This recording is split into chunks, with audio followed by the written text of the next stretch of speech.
My Japanese friends only had 1 week's warning. They had terrible problems figuring out, in 1 week, what am I going to do? What type of clothes should I take? What should I carry? Where's the family dog going to go? They had no idea. Many chose to store extra items they couldn't take here at Panama Hotel. They had to take this stuff down the stairs, leave it. They would get on that train and left their suitcases behind.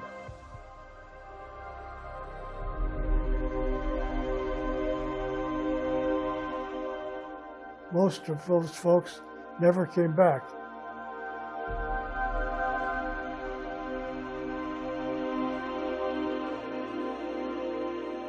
They never saw their stuff again, never cared to.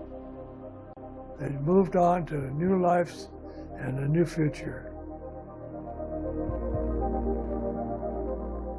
The suitcases here remain today.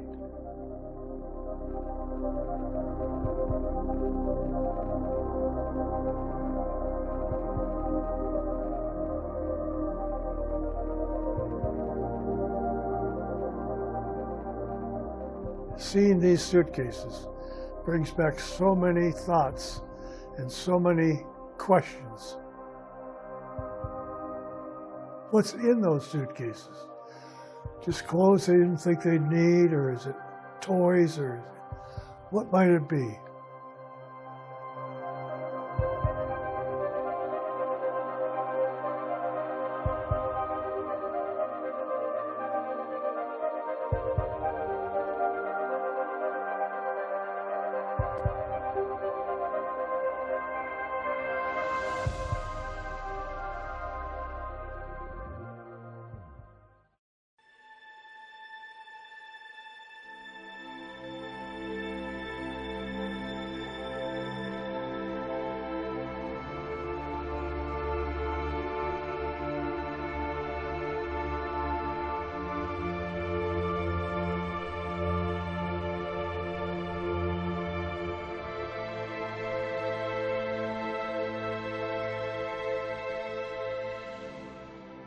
Today, the restored hotel is filled with original Japanese artwork, some of the original furniture that was there. It's fully restored as close as the owner can find. And it's a beautiful place to stay today.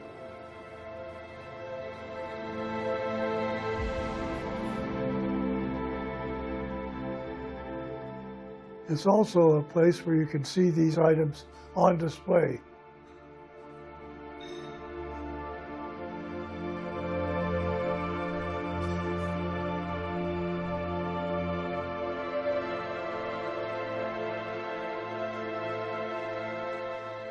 We are very lucky to have this segment of history of the Japanese internment. This tells a big part of the story.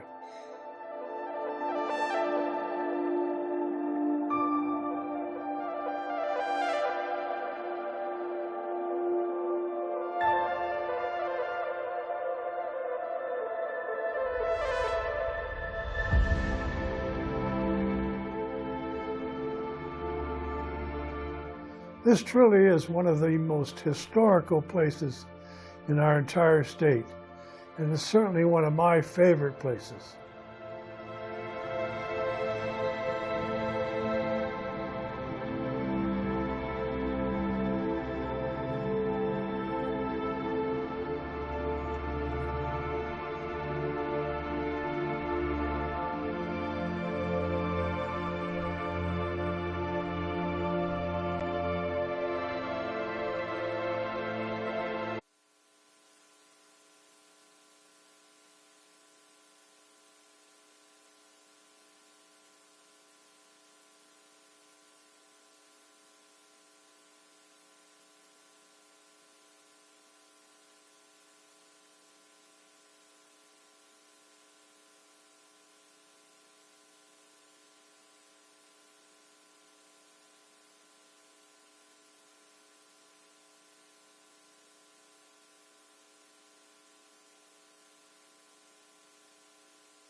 Hello, everyone. How you doing today? Oh, that's pretty poor. Hello, everyone. How you doing this afternoon? All right. All right. Both of them? Got it. Technical difficulties. There we go. Yep. Thanks, sir. All right. Well, welcome to the... Oh, whoa, whoa, whoa. At this time, we'd like everyone to stand as we go through the Lift Every Voice Black National Anthem. Right behind us.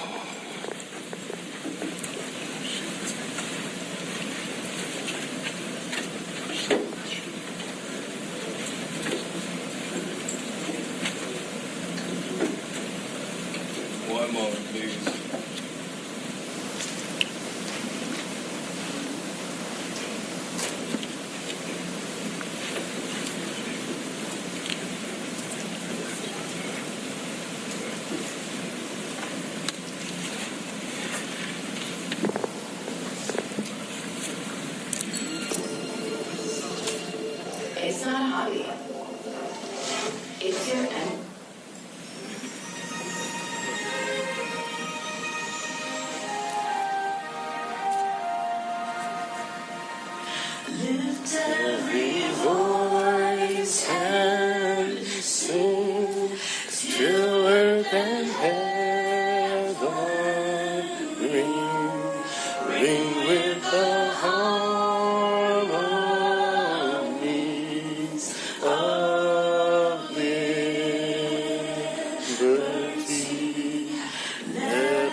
may be seated. Well, good afternoon, and welcome to the 2020. Oh, I'm going to talk back. Good, I like that. Welcome to the 2025 Juneteenth celebration here in this beautiful building, the Labor and Industries headquarters here in historic Tumwater. Today's event is hosted by BUILD, Blacks United in Leadership and Diversity. BUILD is a business resource group for Washington State employees, Black Washington State employees and our allies. BUILD's mission is to improve the experience of Black state employees, increase representation in leadership positions, give voice to the Black perspective, and build each other up as we move forward. Now, wasn't that an amazing rendition of Lift Every Voice and Sing? Yes. Beautiful. Yeah, one more round of applause. So, Andre, you know, not a lot of people are aware that the Black National Anthem, formerly known as the Negro National Anthem, was originally a poem written by NAACP leader James Weldon Johnson, and that his brother, John Rosamond Johnson, composed the music for the lyrics, turning it into the gospel hymn that we know today. He did that back in 1900. This song was written at a time when African Americans were searching for an identity of their own. And here we stand today, 125 years later. Can I get an amen? Amen. Amen, amen. My name is Andre Simpson, and as lead of the History and Activities Subcommittee for BUILD, I want to thank each and every one of you for joining us in person and virtually. The theme for today's celebration is A Reckoning, reclaiming the past, remembering Black voices, and reshaping the future. And hello, everybody. My name is Naomi Page, and I want to just welcome and thank you all for taking time out of your day to join us for this wonderful celebration. I really enjoy serving as the co-lead of the History and Activities Committee because our committee is dedicated to correcting the record and affirming the inspirational narrative of historical Black excellence in Washington State. Naomi, I couldn't agree more. Now switching directions, excuse me, we have a few logistical updates to share with you. At the check-in table, you should have received a meal ticket. That ticket will allow you to enjoy a complimentary meal specially prepared today for this event by Tamu Foods of Federal Way, Washington. And today's meal was sponsored by a wonderful organization, the Washington Federation of State Employees. So can we give them a round of applause? Oh, let me mention Local 443. All right, and these culinary delights will be available from intermission until the end of the program. So just for logistical purposes, the caterers are located on the other side of this back wall and can be accessed through the double doors just down the hall to the left. So please feel free to take your meal ticket and claim your meal whenever you're ready. And by the way, there are several vegetarian dishes being offered by Tamu Foods. And then new to this event, we have the Washington State Arts Commission, also known as ArtsWA. They have a display showcasing Black artists in Washington State. So please stop by and check out some of the amazing Black artists that we have in this beautiful state of Washington. There's an information table with information regarding BUILD and other business resource groups as well. And also back this year, if you guys haven't got a chance to see it yet, we do have the 360 photo booth. If you've never taken a 360 photo, you don't want to miss out on this opportunity. It's an experience. It is. The booth will be in operation during the entirety of this celebration until 4:30 p.m. And they're located at the end of the main corridor in conference room S as in Sam 130. That's S as in Sam 130. Also, if you're wondering where the nearest restroom is located, if you go just outside of these doors, like you're going back to exit, before you get to the rotunda, make a left, and then it's going to be on the left-hand side. Just follow the signs. There's a green man and woman symbol, and it says restrooms. And I guess I believe that covers all the logistics for today. I think it does.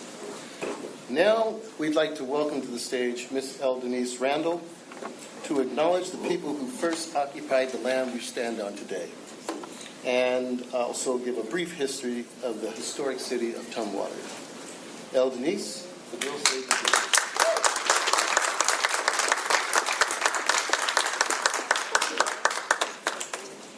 All right, well, good afternoon, everyone. Thank you so much for joining us today.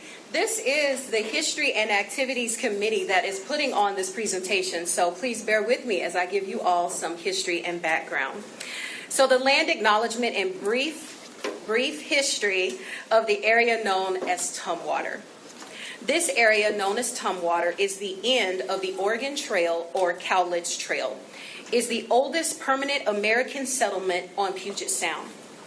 It is located at the mouth of the Dutchess River, where it cascades into Puget Sound at its southernmost point. The coastal Salish Indian groups, whose descendants are members of the tribes known as Nisqually, Squaquin, Island, and Chehalis, gathered shellfish and frequented the inlets and prairies of Puget Sound for centuries before Euro-American exploration and settlement. The rivers of the county were long established sites for salmon harvesting. The prairies were popular hunting and plant harvesting sites, and the beaches were replete with shellfish harvested by its indigenous people. We pay homage to those people and their descendants. George Bush. Thank you for that round of applause. Go ahead. George Bush, the black pioneer who founded Tumwater. Tumwater, a quaint town nestled in the heart of Washington State, owes its existence to a remarkable man named George Bush, an African-American pioneer whose legacy shaped the Puget Sound region. The first American settlement. In the late 1800s, Tumwater emerged as the first major American settlement in the Puget Sound area. It laid the groundwork for what would eventually become the state of Washington. And at its core stood George Bush, a man of black and Irish American descent who within possessed an invincible spirit. George Bush is often confused with George Washington, the black man who founded Centralia, Washington, about 9 years after Bush settled Tumwater. Both men came from Missouri and traveled the Oregon Trail west to the Pacific Northwest. A journey from Pennsylvania to the Wild West. Bush was born in the late 1700s in Pennsylvania. His early life was marked by adventures such as fur trapping, soldiering, and he may have even fought in the War of 1812. But it was as a cattle rancher in Missouri that he found stability and success. There, he met Isabella, the German-American woman who would become his wife. However, Missouri was not always welcoming to free people of color like Bush. Racism loomed, and so he looked westward to the untamed lands beyond the Oregon Trail. The promise of a free land in Oregon beckoned, and Bush joined forces with his friends, the Simmons family. The Oregon Trail Expedition. In 1844, George Bush led a wagon party on an 8-month journey along the Oregon Trail. His group arrived in the Dalles, Oregon, along the Columbia River. At that time, the Oregon Territory extended across the Northwest. By the time the party reached the Oregon County, they found that the discriminatory laws had preceded them. The provisional government set up in the Oregon Territory had enacted legislation preventing blacks from settling or owning land. As a result, in 1845, Bush and his party traveled north across the Columbia River into territory that was claimed by both the United States and Great Britain. The Bush-Simmons party were the first group of permanent American settlers to the region. Although Michael Simmons is often credited with the town's establishment, George Bush's influence cannot be overstated. Bush's role was pivotal. He was the primary financer of the expedition alongside white Irish American pioneer Michael Simmons. Together, they blazed a trail that would lead to Tumwater's founding. Settling Bush Prairie. The Bush-Simmons Party, along with 5 other families, established a settlement known as Bush Prairie. Located at the southernmost tip of Puget Sound, this fertile land would become Tumwater. Despite the challenges, such as racial prejudice, having mixed-race children, and the complexities of being a free man of color, George Bush persevered, and his legacy lives on. Today, a monument to George Bush and his family graces Washington's Capitol campus in Olympia. While history may have sometimes overlooked his contributions, we honor him as a trailblazer, a Black pioneer who defied the odds and founded a town that still thrives today. So the next time you stroll through Tumwater, or as you sit in this building today, remember George Bush, the man who turned dreams into reality, one wagon wheel rotation at a time.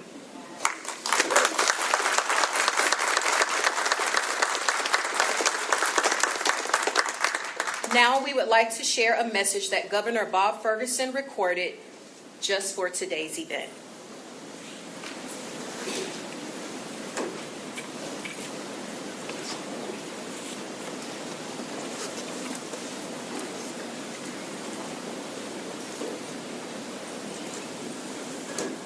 Hello, everybody. I'm Governor Bob Ferguson, and welcome to the Build Juneteenth Celebration. I appreciate the chance to say just a few words to all of you this morning. So I understand that your keynote speaker is my successor as Attorney General, Nick Brown. Nick's doing a great job as Attorney General, standing up for our values under some really challenging circumstances. So I know you're really going to enjoy hearing from him. Juneteenth, of course, is a day to reflect on a truly shameful part of our country's history. To me, it's also part commemoration and part celebration, but with a purpose.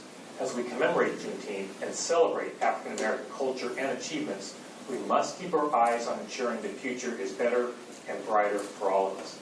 I do not have to tell any of you that it is more important now than ever to reaffirm our commitment to core values like diversity, equity, and inclusion. So here's my commitment to each of you. Washington State will continue to promote these values.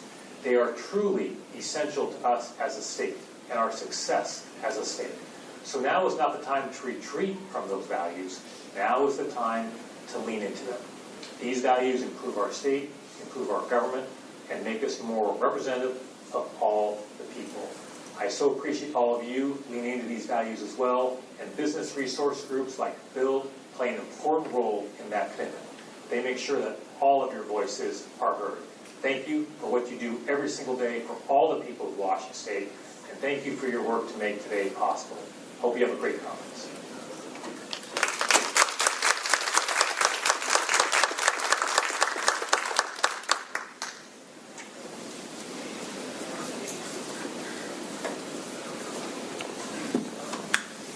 Hello? All right, thank you, sir. Good afternoon, everyone. I am Brian Lindstrom, and I am your chair. Thank you. I am here today to announce today's MC. And before I do that, I would like to take a moment to recognize some of our distinguished guests that are with us today. When I call your name, could you please stand and remain standing until I've finished announcing all of our distinguished guests. Marcus Glasper, the executive sponsor of Build and director of the Department of Life. Megan Matthews, director of the Governor's Office of Equity. Casey Ann Gilling-Allen, chief nursing officer at Washington State Hospital, Western State Hospital. And Robert Butler, regional operations administrator and FTA Maintenance Operation Division. You already did it, but help me give them a round of applause. Let's go. All right. Now I have the privilege of introducing our MC for today's event, Dr. Shamika Sutton. Yeah. Dr. Sutton is a clinical forensic psychologist. Originally from Southern California, after obtaining double bachelor's degree, she traveled north, where she graduated with her doctorate of philosophy in clinical psychology from Palo Alto University and a forensic neuropsychological assessment certificate from UC Berkeley. Woo! More recently, she obtained her postgraduate master's degree in clinical psychopharmacological. I'm not going to be able to get it, but thank you. Oh, great degree.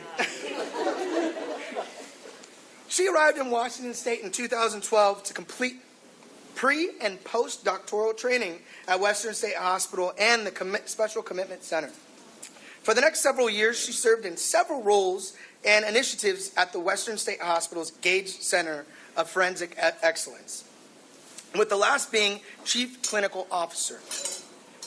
She left state service for full-time work in the private sector. She is currently the founder and CEO of Sutton Psycho-Legal Services, a growing private practice, soon to become a group practice, that specializes in meeting the evaluation and treatment needs of underserved, marginalized populations. Let's give it up for that. So, Dr. Sutton continues to mentor students, stays active in BUILD activities, and supports initiatives in Washington State to expand prescription privileges to psychologists to address the clinical need of psychiatric prescribers across the state. In her downtime, you can find her spending her time with her family, working out, or training in martial arts. You can also find her spending time with her family.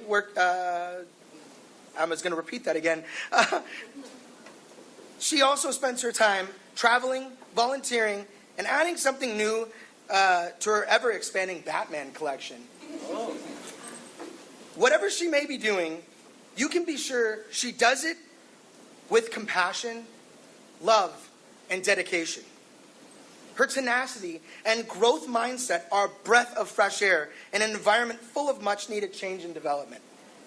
So here, for the third consecutive year volunteering at a BUILD event, please join me in welcoming BUILD's very own Dr. Shamika Sutton to the BUILD stage as our MC.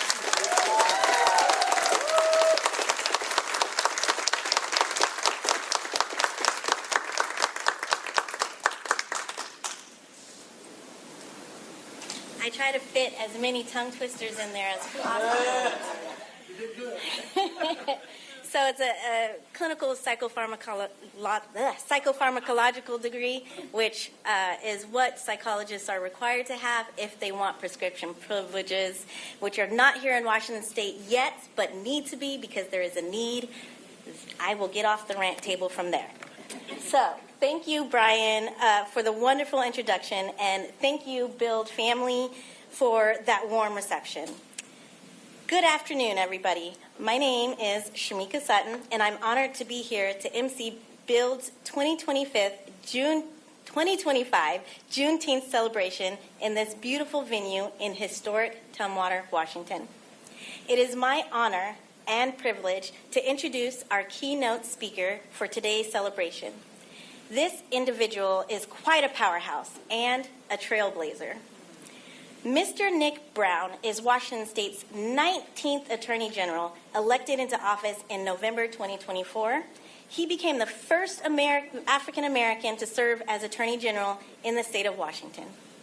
Nick believes the Attorney General's role is to serve as the people's advocate, and he is committed to using the legal tools and the power of the AG's office to uphold and enforce Washington's laws, to protect people's rights, to stand up for our shared values, and to keep people safe. Having grown up in Steilacoom, Nick is a proud product of public schools and the son of public servants. His dad was an Army veteran, and his mom was a nurse and healthcare administrator. Determined to follow his parents' example, Nick joined ROTC to help pay for college, graduating from Morehouse, and then going on to attain a law degree from Harvard University. Nick then began his legal career in the Army JAG Corps, where he gained experience as both a prosecutor and defense lawyer. He took on unscrupulous corporations and predatory lenders that were taking advantage of soldiers and their families, and defended the rights and liberties of young soldiers. Nick was awarded a Bronze Star in 2005. After the Army, Nick returned to Washington State, where he worked as a prosecutor. He then went on to become the lead counsel for Governor Jay Inslee. During that time, he learned how to make government work effectively on behalf of the public and had the opportunity to work on a wide range of legal issues, including many focused on keeping people safe. At the governor's direction, Nick led the work to put a moratorium on the death penalty in Washington, and then, during the first 6 months of the Trump administration, Nick worked directly with the governor and then Attorney General Bob Ferguson in taking on the Trump's early unlawful actions, including his Muslim ban. Leaving the governor's office in 2017, Nick worked in the private sector, joining one of the premier law firms in the region. There, he helped public, private, and nonprofit clients navigate complex civil litigation and constitutional issues. Part of his work involved Nick taking a lead role in defending landmark gun safety legislation from legal challenges. In 2021, President Joe Biden nominated Nick to become the U.S. Attorney for Western Washington, where he worked to fight drug cartels and sex trafficking, addressing the fentanyl crisis and reducing violent crime. He also chaired the Attorney General's Advisory Subcommittee on Civil Rights and brought a focus to keeping every Washingtonian safe by preventing and prosecuting hate crimes and protecting the most vulnerable and members of marginalized communities. In 2023, Nick resigned from the U.S. Attorney's Office to seek the office of Attorney General. As Attorney General, Nick's focus is on getting results that benefit Washington State residents and tangibly, keyword tangibly, improve their lives. His key areas of focus include protecting public safety, advancing environmental and worker protections, standing up for civil rights, and holding the powerful to account when they violate our laws and harm the people of our state. Please welcome Nick Brown, Washington State's Attorney General, to the Build stage.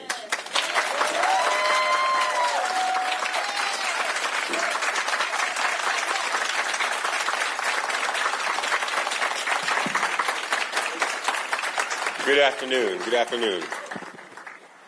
Hey, y'all know you're supposed to stand up at the end of the speech. Set expectations at a lower level. I appreciate the introduction. Thank you for inviting me to say a few words with all of you this morning.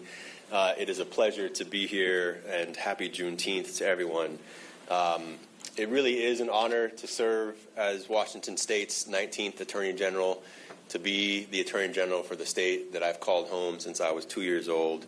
Every day I kind of pinch myself that I'm in this position of being the chief legal officer for the entire state of Washington. And, you know, despite all of the stress and hard work and long hours in my first 5 months in office, which feels more like 5 years so far, despite all those things, I cannot imagine being in a different place at this moment in time.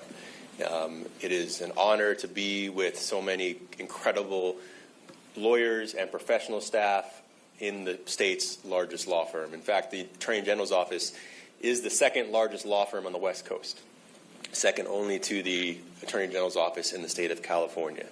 And there's so much of the work that we do that ends up in the headlines that people read about, but the work behind the scenes on behalf of all of our state clients, on behalf of the public that doesn't get the headlines. I'm so grateful in this moment of time when public employment, public employees are criticized, discarded in ways that I find particularly offensive. And so I just want to lift up and say thank you first and foremost to all of the staff that work with me. I am grateful, having been a public servant most of my professional career, to work with so many people who do the hard work and keep this state moving forward towards progress. And I don't want to ever neglect a moment to lift them up. I also feel extremely glad to be a Washingtonian at this time. We have our struggles, to be sure, struggles that we need to talk about and address as a state.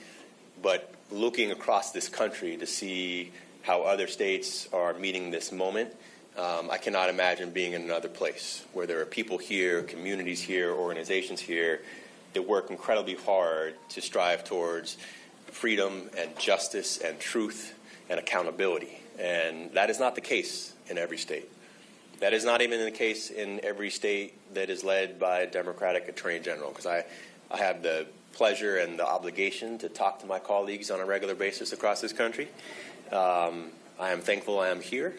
I'll just put it that way. And I think, in this moment of crisis, and that is the moment that I believe that we are in as a state and as a country, that it is appropriate to have this opportunity to honor and recognize Juneteenth, to take a pause and reflection, because it is dizzying, the myriad of things that are happening now. That's a good-looking, good-dressed brother right there. You kind of sauntered in like, excuse me, you threw me off, man.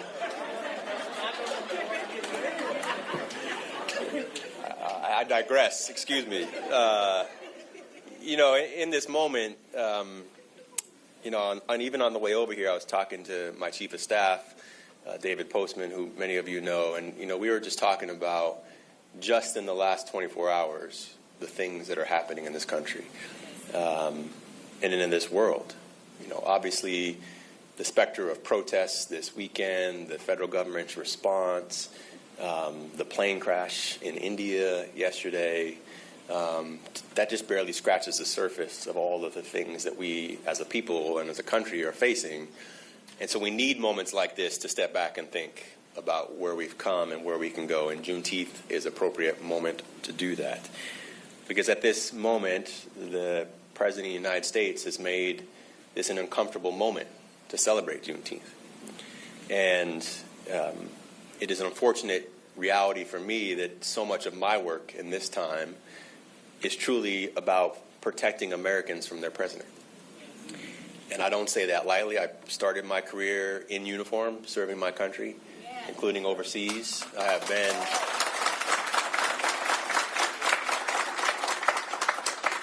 been a public servant for most of my career. I love this country. I believe in its promise and its possibilities. And to see a step back and retreat from a lot of the progress, and in fact a direct attempt to undermine that, fills me with a fair amount of concern, to put it mildly. And this is all a part of an effort by the president to exhaust us, I think, and to wear us down, and to erase history and truth in this moment, and to replace the truth with fraud and lies and fraudulent information. And at this time, when the people that are most impacted are some of the people most vulnerable, Black and brown communities, undocumented people, people living at the edge of poverty, are often the victims of federal action. It is more important than ever that we stand for them and represent them and speak the truth to the void, the challenges that they are facing. And Juneteenth reminds us so much of why having people in positions of authority, and not just elected authority, but agency authority, it matters more than ever.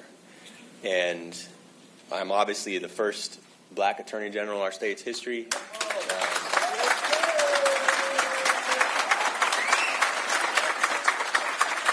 I appreciate it. And sometimes when in my introductions people say the first Black AG, it's the first Black statewide elected official outside of the Supreme Court of the state of Washington. But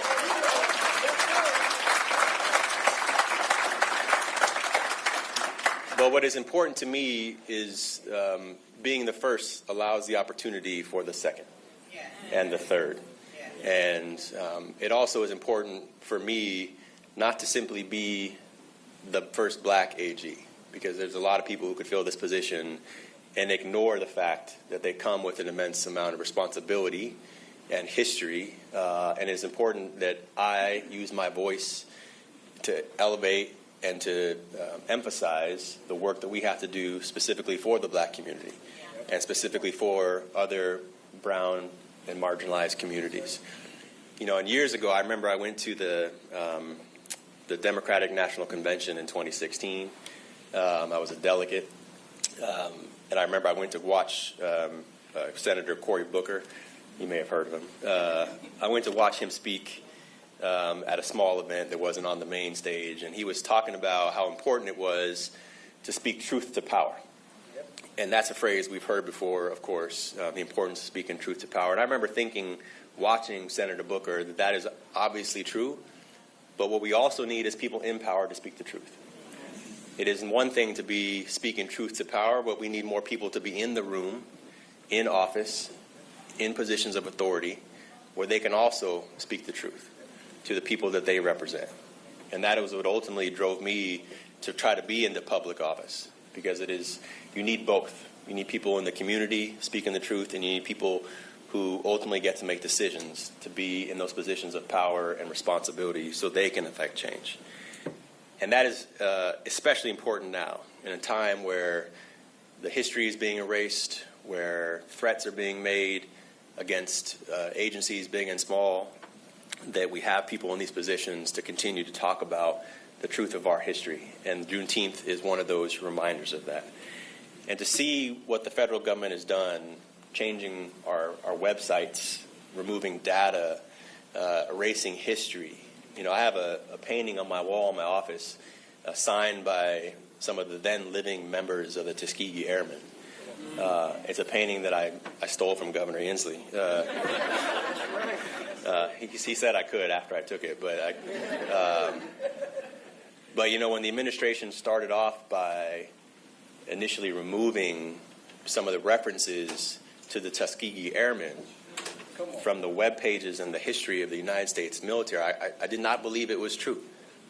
I did not believe that there could be people in these positions so focused on removing the contributions of some of our heroes. And those just aren't black heroes, those are American heroes. But that is the reality that we are facing now, that type of attacks on all of us is happening. And we obviously know what they're doing to erase DEI in this country, which remains legal in Washington and in the United States.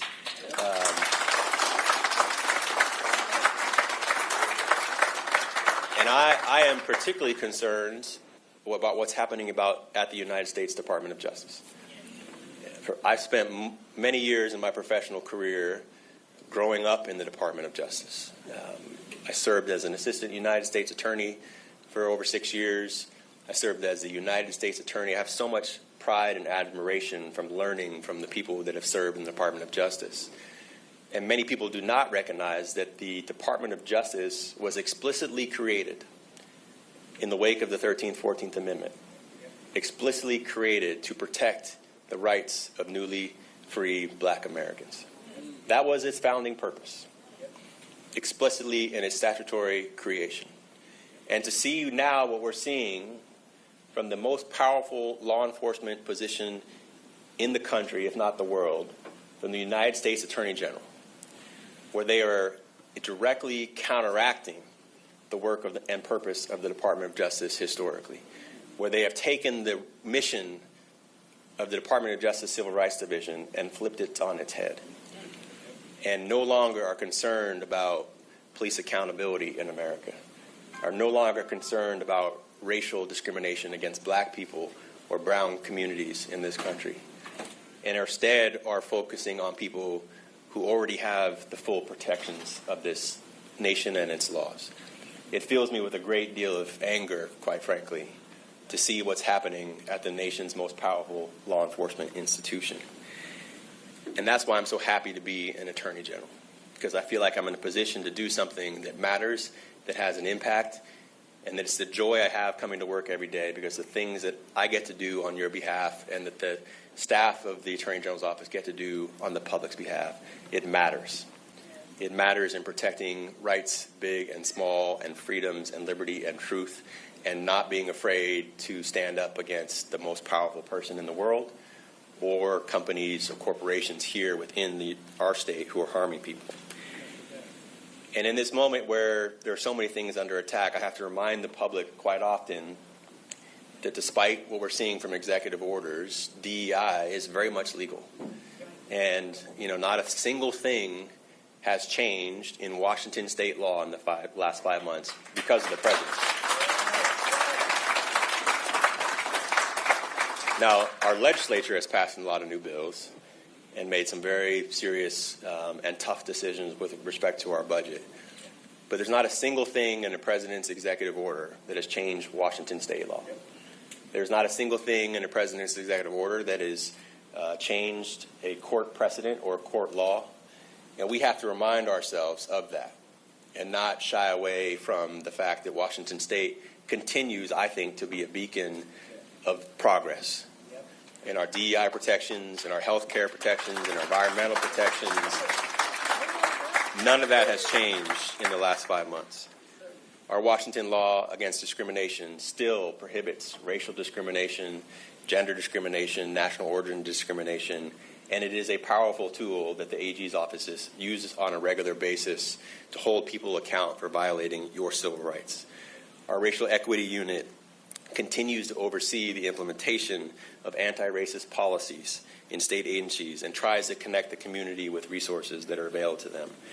Our state's business resource groups, like BUILD, continue to offer opportunities for marginalized communities to advance in the state. None of that has changed because of this president. And we cannot ever forget that reality. Right now, from my perspective, our courts remain one of the strongest, if not most important, barriers of protection from some of the changes that we're seeing at the national level. Because I know that this president would rather create crisis than solve problems and bring people together. And we need the courts to be strong in this moment. Now, I've been Attorney General for 5 months as of Sunday. And this week we filed our 22nd lawsuit against the president and the administration.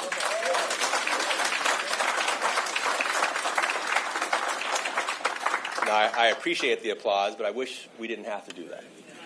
And to put it in a little bit of context, at this stage in 2017, during the first Trump administration, the Attorney General's office had filed just a couple lawsuits.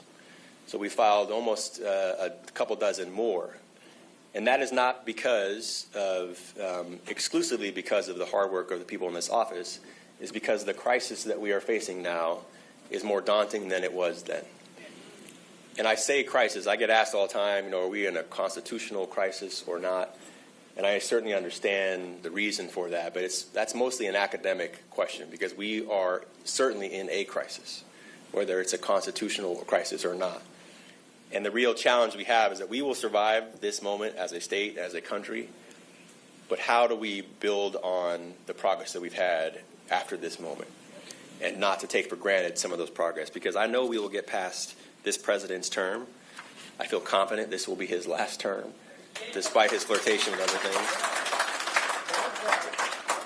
But we need to continue to be advocates in this space, which is why the AG's office is defending the Washington state voting system from the president's attacks. This is why we're defending the Department of Education from attacks. It is why we are continuing to defend state funding that have been illegally eliminated.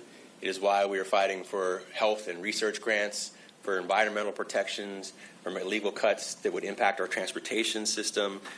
We are protecting the very meaning of what it means to be an American, because the president's very first illegal action was to erase birthright citizenship in America, and Washington state was the first state to sue to oppose that. Now, there are oftentimes critics to these lawsuits. I make the mistake from time to time of looking at my Twitter account, which my staff reminds me, David, others, on a daily basis. Don't pay attention to that stuff, but sometimes I can't help myself. And the biggest single critique that I hear there and otherwise is, why don't you just focus on issues here in Washington? You're spending too much time and energy and resources and staff time and taxpayer dollars on federal issues. And I don't know if the critics are simply naive or don't understand or have some other motive. But the idea that our litigation on any of these issues has anything other than to do with protecting Washingtonians and your rights and your freedoms and your history and your truth is simply wrong. When we oppose illegal cuts to federal employees, that is because I know that there are people who are working at the VA here in Washington who lost their jobs illegally. When we oppose cuts to the National Institute of Health, that is because hundreds of millions of dollars to the University of Washington, Washington State University, and other institutions were going to lose their money but for federal action. When the president wrote an executive order trying to take control of the Washington State voting system, I know what that would mean for your voting rights and freedoms here in Washington if we gave the president control of our system. And that is why we litigate on these issues and many more. And I know we will have more cases to file next week and the week after. But we can't hide in this moment. We absolutely cannot. And there are so many institutions that are also being attacked. Law firms, my alma mater of Harvard University. I don't get to cheer about Harvard many times, but right now I'm like, yay, Harvard, go ahead. And the attacks against judges and law firms as a lawyer were particularly significant to me. The first executive order against a law firm was against Perkins Coie, a big Seattle-based law firm. And we quickly wrote and authored a brief on their behalf, an amicus brief defending their rights. And Perkins was only the first of about 6 law firms that were targeted by the president, essentially trying to take them out of business. And I don't have necessarily, law firms will be okay. But what was striking to me about this litigation was when the law firms went looking for support from their other law firms in the country, 91 of the 100 most profitable law firms in America said nothing. They would not add their voices to their work. They would not stand up. They thought that they kept their head down, that their problem would go away. 91 of the biggest law firms in America, the most wealthy, educated, secure people in America kept their head down. It did nothing. And that says a lot about those institutions who were trying to make some tough decisions but chose capitulation rather than resistance. And what I will say in this moment is I know we will survive moving forward because of the strength of the people in the community that I get to interface with and that you all know. It is the single most enjoyable thing about this job is that I get to see the absolute best of people. People who are struggling, working hard, not doing it for praise or gratitude or money, but are trying to make a difference in their community, trying to improve the lives of their children, the elderly, the marginalized. And we get to tell their stories in the Attorney General's office. And that is why I take so much joy in this job. And the other reason that I know that we will survive this moment is that, in my mind, there is a firm difference between optimism and hope. And I started reading about this difference years ago when I was preparing to be a U.S. attorney, because we often use the terms optimism and hope interchangeably. And I am definitely an optimist, but optimism generally is this belief that simply things will get better. It's a naive, important, but a naive belief that things will turn out all right, just because. And we need to hold on to that. But the difference between optimism and hope is that hope takes that belief and matches it with action. It's a belief that things will get better when people act to make things better. And I remain immensely hopeful in this position because I have seen the work of people in positions big and small working hard to make this a better place and a better country. I've seen what it means for volunteers to show up to advocate for undocumented people to get them through their immigration process. I've seen the work of people volunteering in our schools to make sure that our young people continue to get education. I've seen the work of people in community violence organizations who show up to work with people who are prone to violence or may become victims of violence, because that is the solution to making our communities safer. And that is what gives me hope. And I will hold on to that hope as long as I can in this position and not ever withdraw from the moment. And I know that you guys will continue to do that work as well. So thank you very much for inviting me. Happy Juneteenth. Thank you for your work.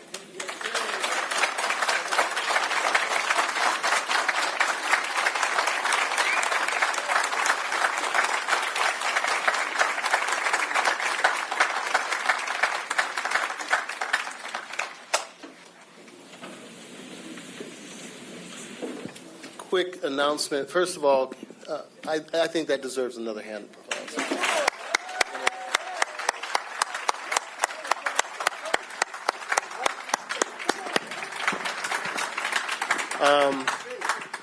I'm going to go out on a limb and make a prediction.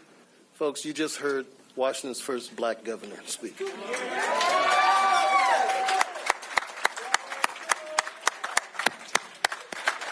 I know I said earlier you got meal tickets when you came in, and I'm being told that you didn't get meal tickets. Don't worry. Everybody here is getting fed, okay? Everybody's getting fed. The caterers just showed up just a little bit ago, so give them a little time. You can go through the door that says exit. You'll be able to go into that door and get food. So right now we're going to go into an intermission for a short while.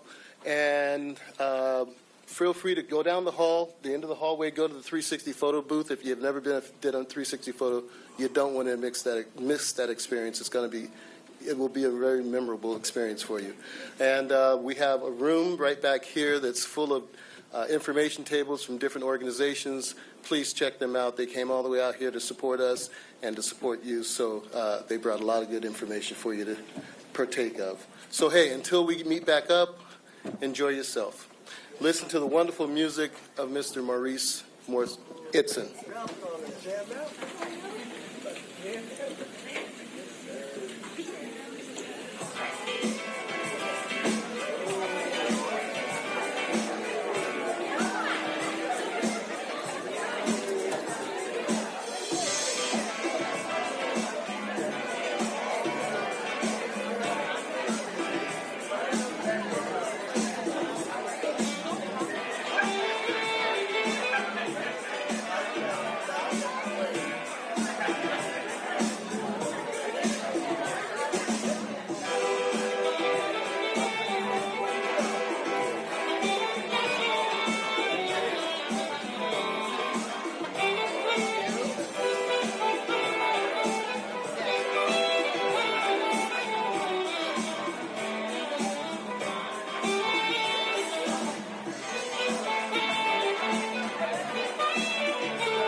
Of gentrification in a sense, because we are people from around here and getting an opportunity to build community here. We're really hardworking, just middle class people that are getting to have ownership and feel a sense of pride for where we are.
This is the Martin Ranch on the Upper Skagit River.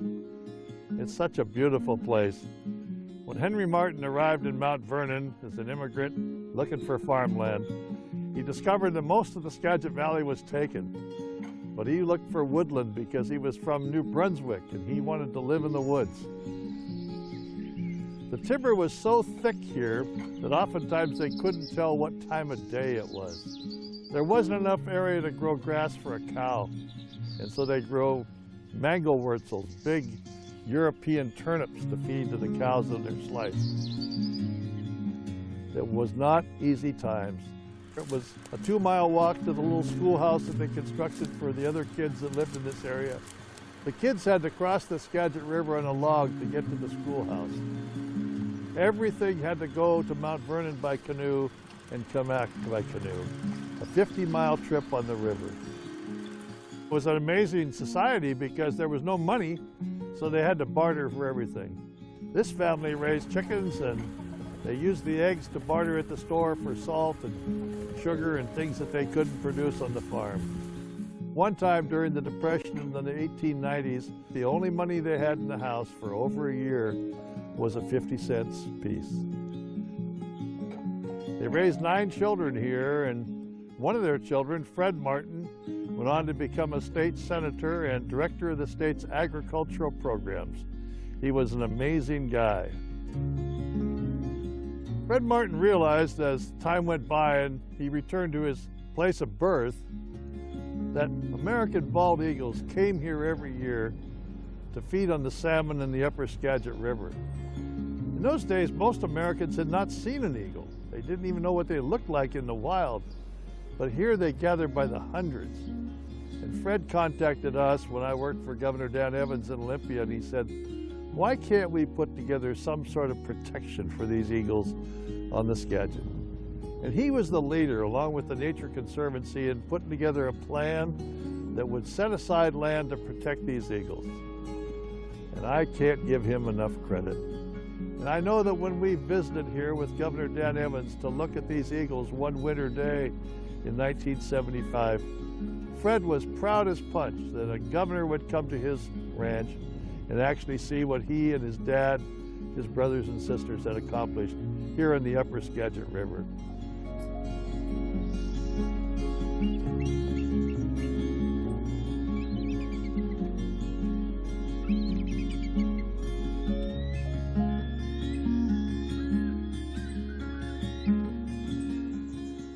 This is the Martin Ranch on the Upper Skagit River. This truly is one of my favorite places.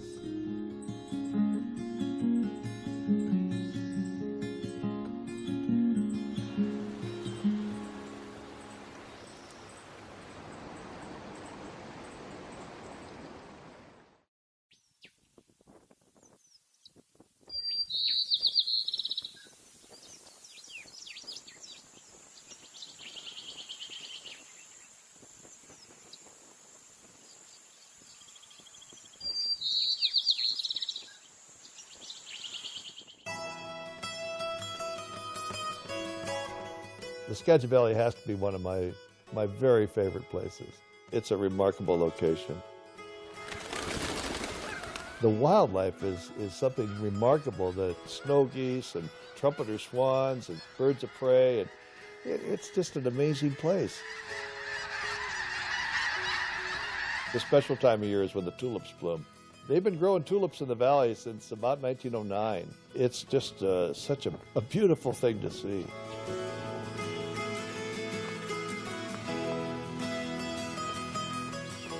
The seed industry really spawned the tulip industry. Vegetable seed and so forth was grown there. Some of the best seed in the world. And then people said, well, let's go with tulips. It's now expanded out. It's become quite an industry and of course, a huge tourist attraction for that area.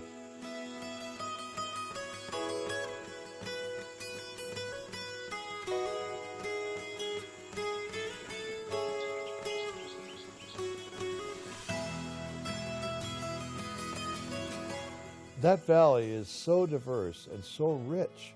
No matter what month of the year, it's one of my favorite places. I just love it.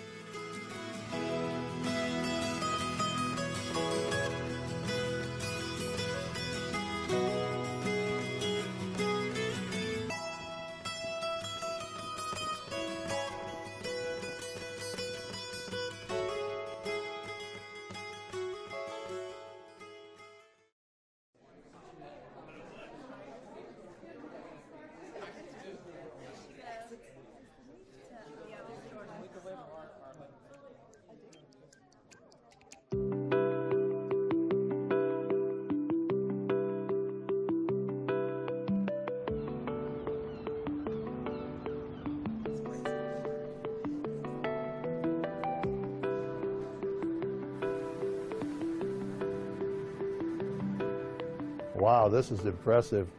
We're here on the southern shores of Lake Union at MOHI, the Museum of History and Industry.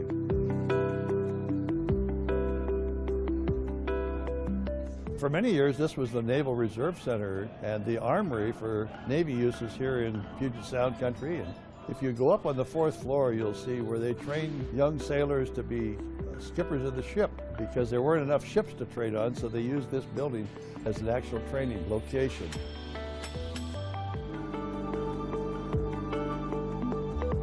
It was the first command of many young sailors.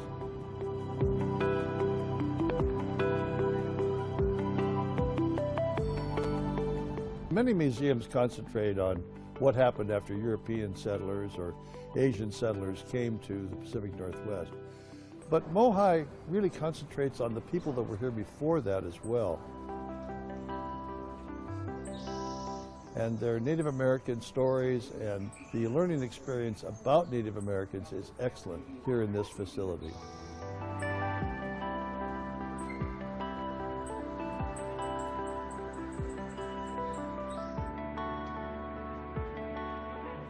Well, you've all heard about the B-17s and the B-29s and all the Boeing manufactured airships during the war, and then the commercial airplanes. But behind me is B-1, Boeing's first aircraft that he wanted to prove to the world that not only could people fly, it could fly commercially. It was an endeavor that would work, and carrying the mail and carrying passengers as well. Innovation that started in Seattle and remains in Seattle today. And look here, this is Slow-Mo 4, Seattle's favorite boat. We all remember, at least if you're my age, you certainly remember that first Gold Cup race in Seattle. She came out from under the bridge and the starting gun went off, and those Detroit guys were flabbergasted. She beat them hands down. Slow-Mo 4 will always be my favorite hydroplane. In some ways, the story of Washington State is also a story about beer. There were breweries in Longview and breweries in Vancouver and breweries in Tacoma and breweries in Seattle. Maybe the two most famous ones are the Olympia Brewery and the Rainier Brewery in Seattle. My great-grandfather was a barrel maker that worked at the Rainier Brewery for many, many years, and the big R on the wall back there brings back lots of fond memories of the enjoyment we had on a Sunday afternoon sitting around the table enjoying a glass of Rainier beer.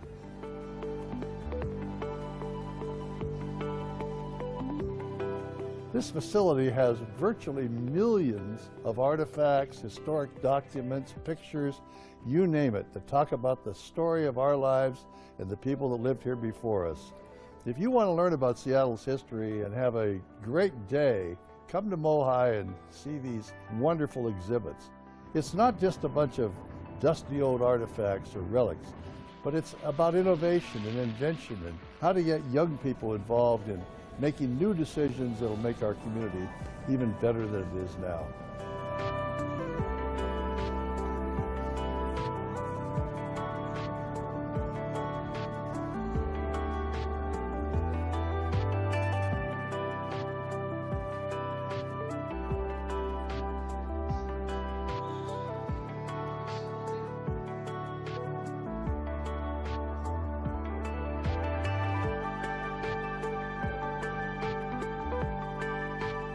When it's all said and done, MOHI, the Museum of History and Industry, here in the South Shores of Lake Union, is one of my very favorite places.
The history of our state really has a lot of boom and bust stories, especially about mining.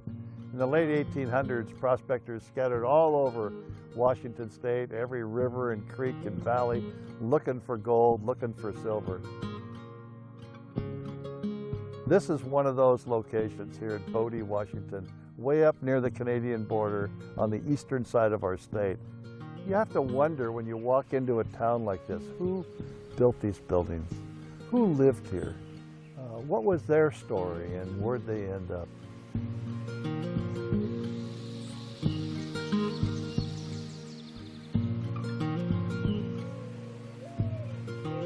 Just from what remains today, you know it must have been an exciting life. Over $1 million in gold was taken out of this town in this one mine. And the people here say that the creeks still run color, meaning they believe that there's still valuable gold hidden in these hills. Ghost towns are always interesting places, and this is just one of the ghost towns in our state. This one is one of my favorite places.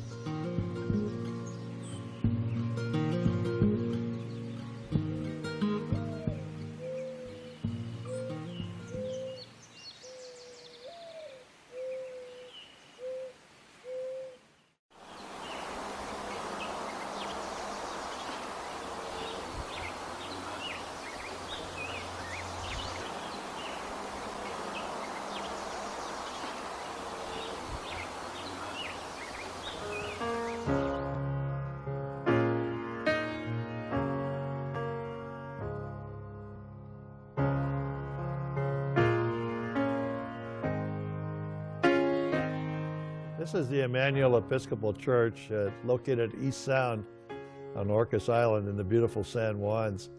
It's an incredibly beautiful church and one that I adore. My college roommate joined the Marines after his graduation and was later killed in Vietnam. Second Lieutenant John Michael Odell had his funeral in this church. He'd been an altar boy here many years before. We built a window in the narthex of this church in his memory.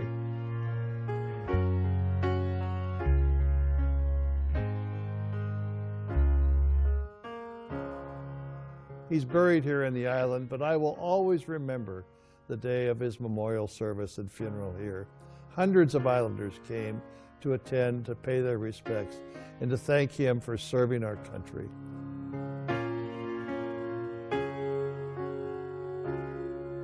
This is one of those locations that is truly one of my favorite places in the state of Washington.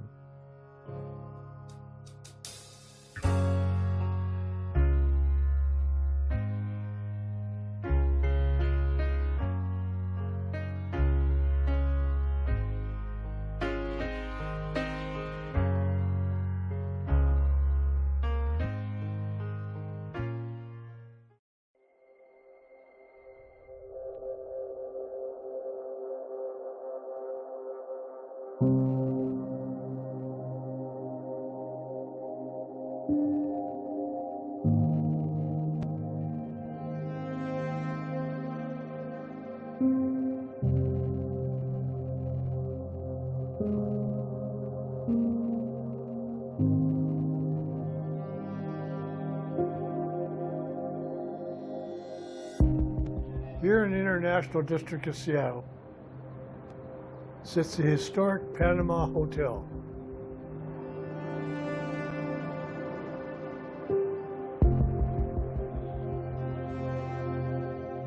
The hotel was built in the early 1900s.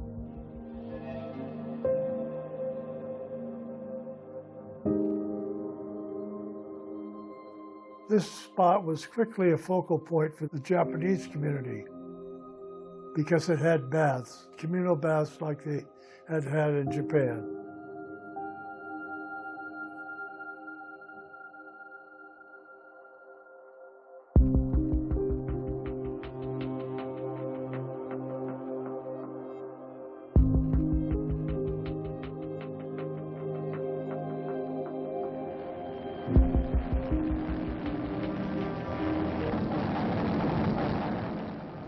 interrupt this program to bring you a special news bulletin. The Japanese have attacked Pearl Harbor, Hawaii, by air, President Roosevelt has just announced. On December 7th, 1941, the Japanese surprise attacked Pearl Harbor and devastated most of our fleet. The President and the entire Congress was in total disarray as to what to do next. December 7th, 1941, a date which will live in infamy. The United States of America was suddenly and deliberately attacked by naval and air forces of the Empire of Japan. One of the things the people were demanding was removal of all Japanese.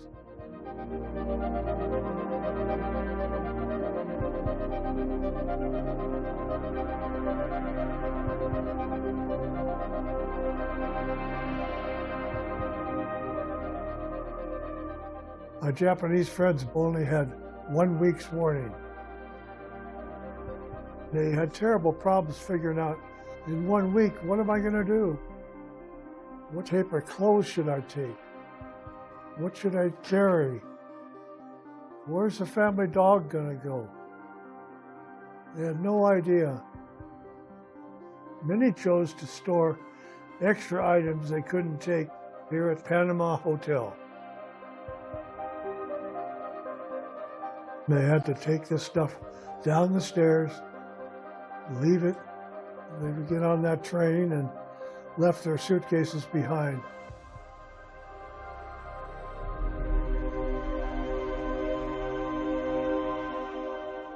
Most of those folks never came back.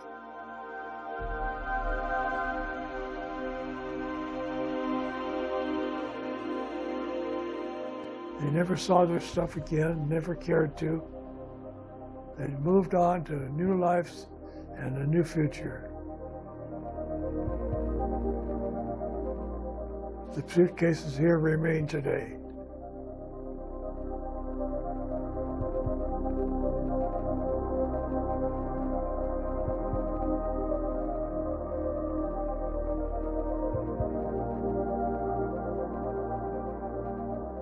Seeing these suitcases brings back so many thoughts and so many questions.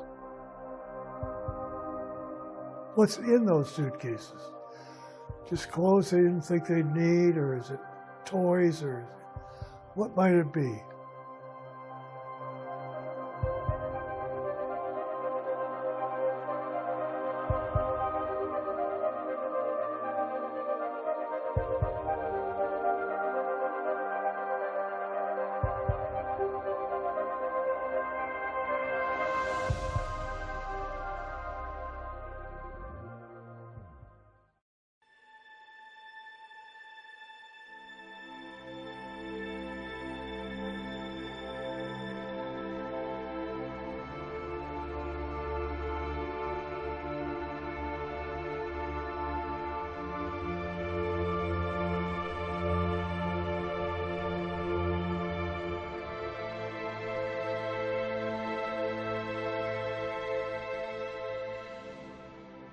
Today, the restored hotel is filled with original Japanese artwork, some of the original furniture that was there.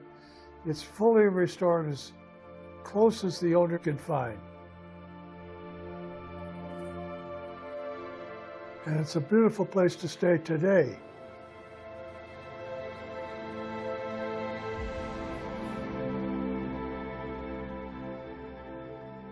It's also a place where you can see these items on display.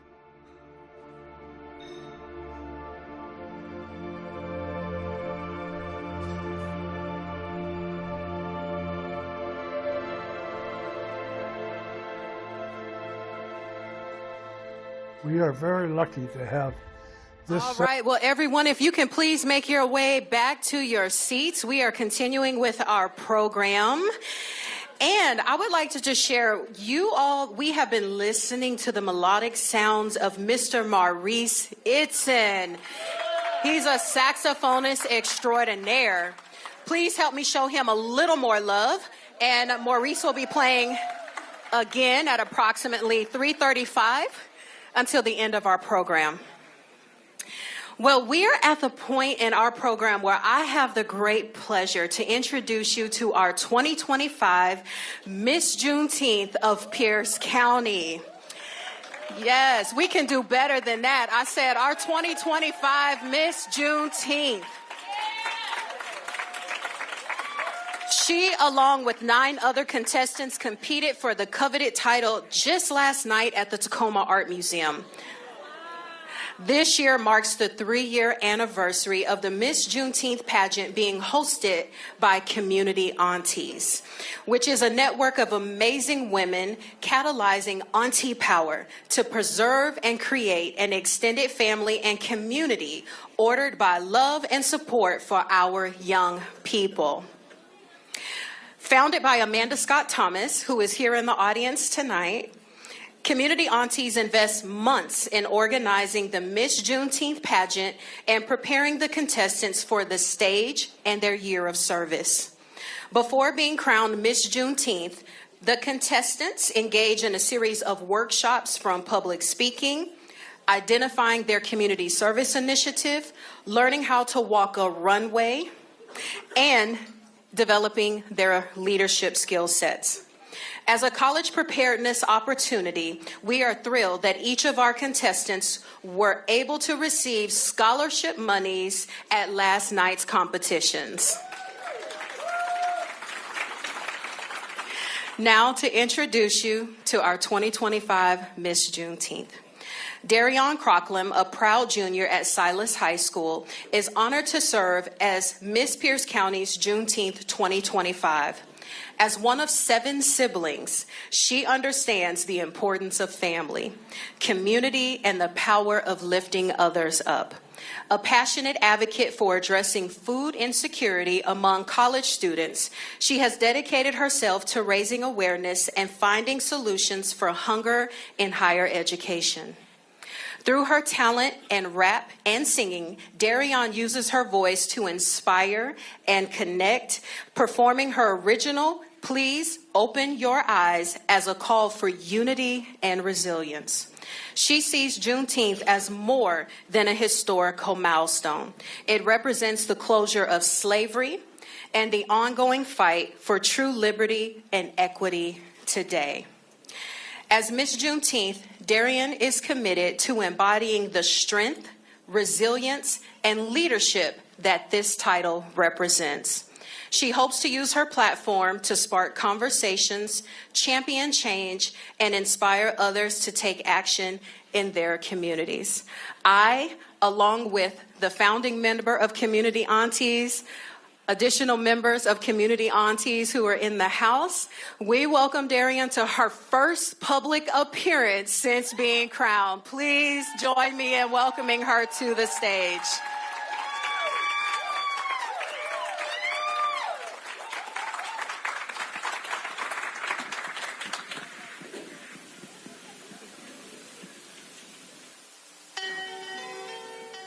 Hello, everybody. Thank you for having me here on today. Just go ahead and vibe with me. Everybody want to rule the world, however we all can. Systems that oppress us make us different, not the same. If we want your liberty, we got to fight for change. Like the man in the mirror, I'm trying to expand my range, trying to reach to the people who don't got it the same. Who get all the hate, who get all the blame. I'm trying to use my platform to open eyes, because real eyes realize these people we judge, they do try. We sit back and don't consider their attempts. We hope these problems fix themselves, well, they isn't. People are stuck in this expensive prison, hoping society will listen. Well, I'll speak for them. I'll raise my voice. I'll make some noise. The solutions will follow. I'll lead the crowd. I'll speak aloud. And the black clouds will make it hard to see tomorrow. We gotta pray just to get through the day, knowing God makes ways out of no way. This last part, you gotta do what I say. Hey, can y'all do what I say? So when I say do, y'all say better. Do. Do. When I say now, y'all say forever. Now.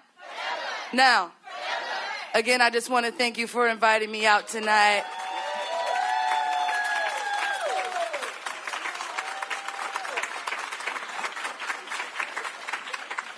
Wow, does she not own the stage? Absolutely. Well, we just want to say on behalf of Build, I would like to invite one of our Build members, Miss Rochelle. She has a gift for you on behalf of us. Daddy on, daddy on. Gotta put some spice on it. Well, on behalf of Build, I would like to thank you for coming today, and we just appreciate you showing up, and we're just so excited, and we're backing you, and I'm just glad that we had this opportunity for you, this to be your first show up, and hopefully Build members, we support this, and we follow this, and we show up to the Juneteenth celebration next week. I want to read something to you, okay?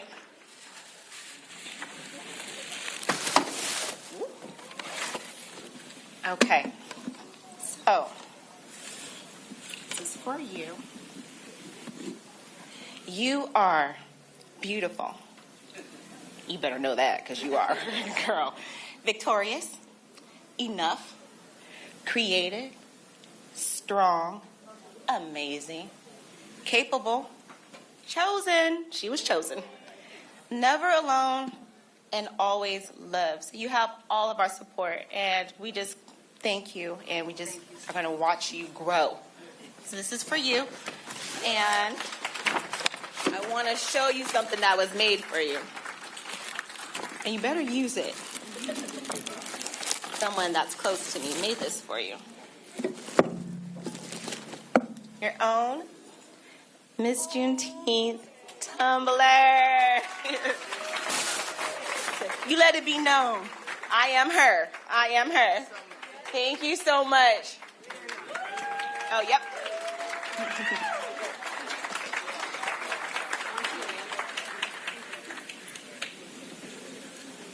Thank you so much. You're welcome. Thank you.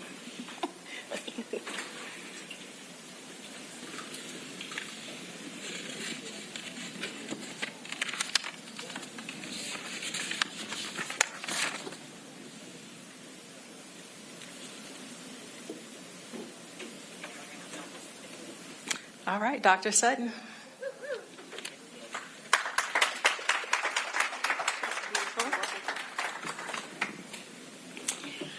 All right, so wasn't that lovely? Thank you, Miss Juneteenth. You're beautiful. Our guest poet was born and raised in Tacoma, Washington, the city of destiny. Terrence Turner, a.k.a. Caution, is an activist, philosopher, poet, spoken word artist, published author, proud father, evergreen alumni, and mentor for historically underserved youth. He has shared the stage with greats such as Sal Williams and Angela Davis. His profound passion for compassion is translated in the full spectrum of work that he does. Caution is wholeheartedly authentic in his pursuit to encourage large-scale, systemic change and intimate personal healing through self-care, compassion, artistic expression, and understanding. Please help me give a warm welcome to Caution.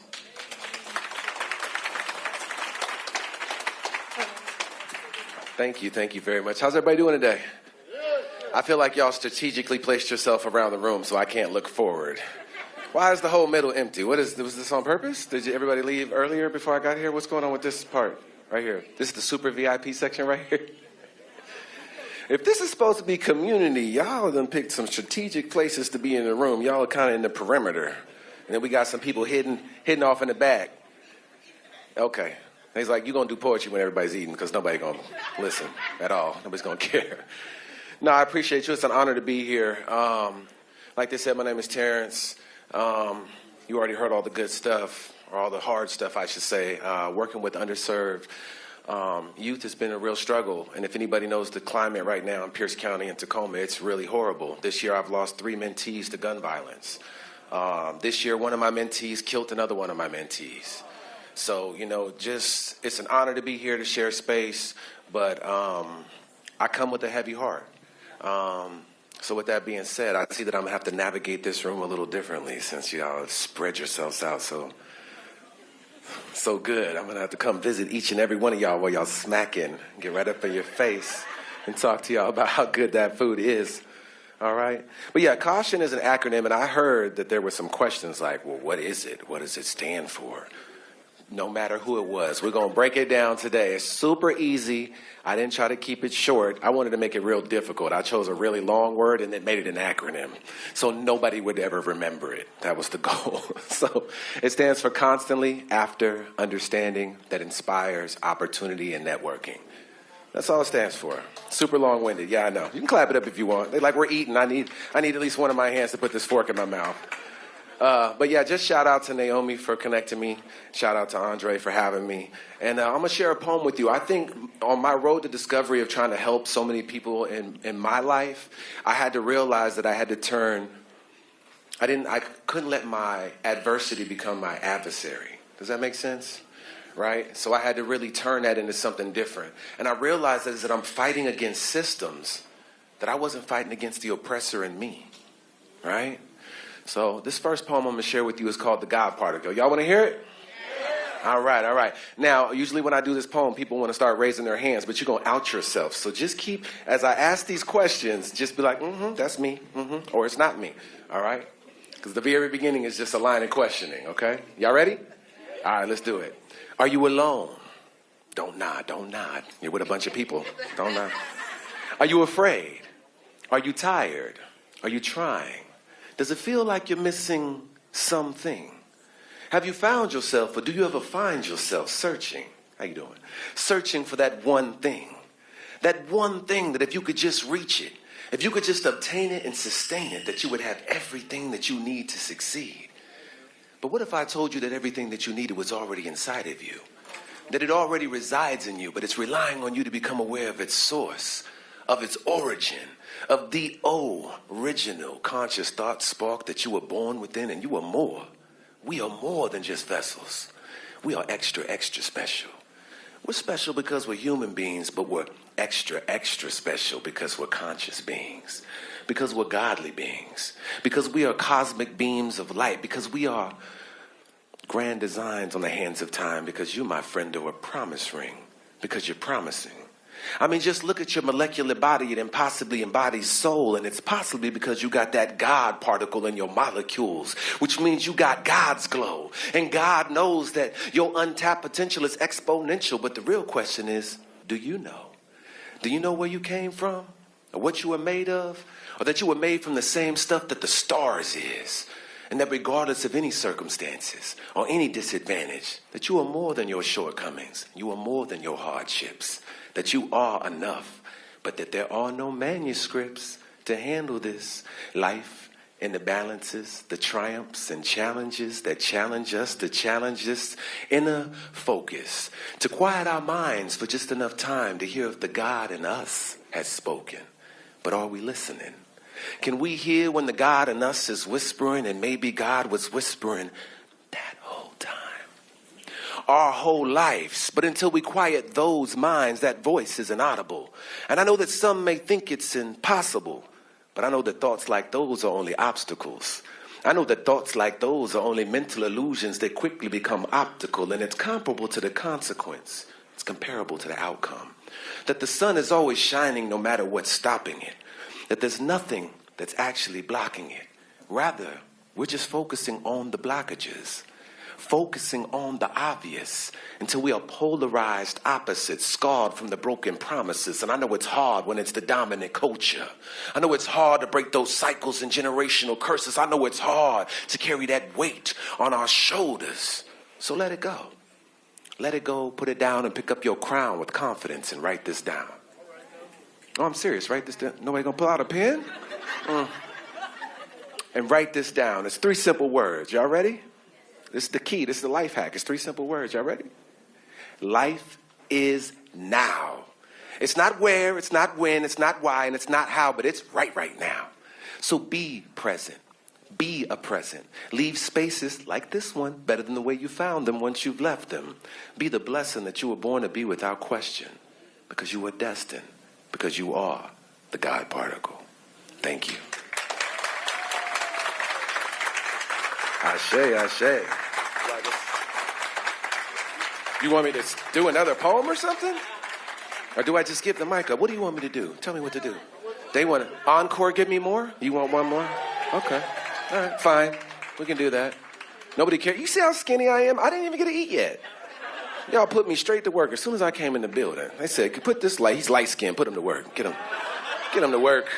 Do it right now. Work him twice. Oh, man, it's okay. I didn't want no rice in my teeth or nothing anyway. So this next poem is it's a really interesting poem because I wrote this poem. One of my young men kept getting kicked out of this house, one of my mentees. He was on ankle monitor, and he had a very distraught relationship with his mother. And she knows his curfew from law enforcement, so she would wait right before the curfew and then kick him out. And this has been going on for like over a year. He slept on a bench the night before last, downtown Tacoma in People's Park. And I wrote this poem for him about 6 months ago. And so when I first wrote it, I wrote it to his mother, but I realized that could be very pointed and that could feel like someone's under attack. So then I made it about just parents. Anybody in here a parent? Anybody? So this is for y'all. All right, here we go. Take it how you want to. I'm joking. I'm sorry. Don't get. I understand. It's a serious building. We got to be serious. I get it. All right. So we kicked him out. Problem solved because now we're not involved and we got it all figured out because we think they got it figured out.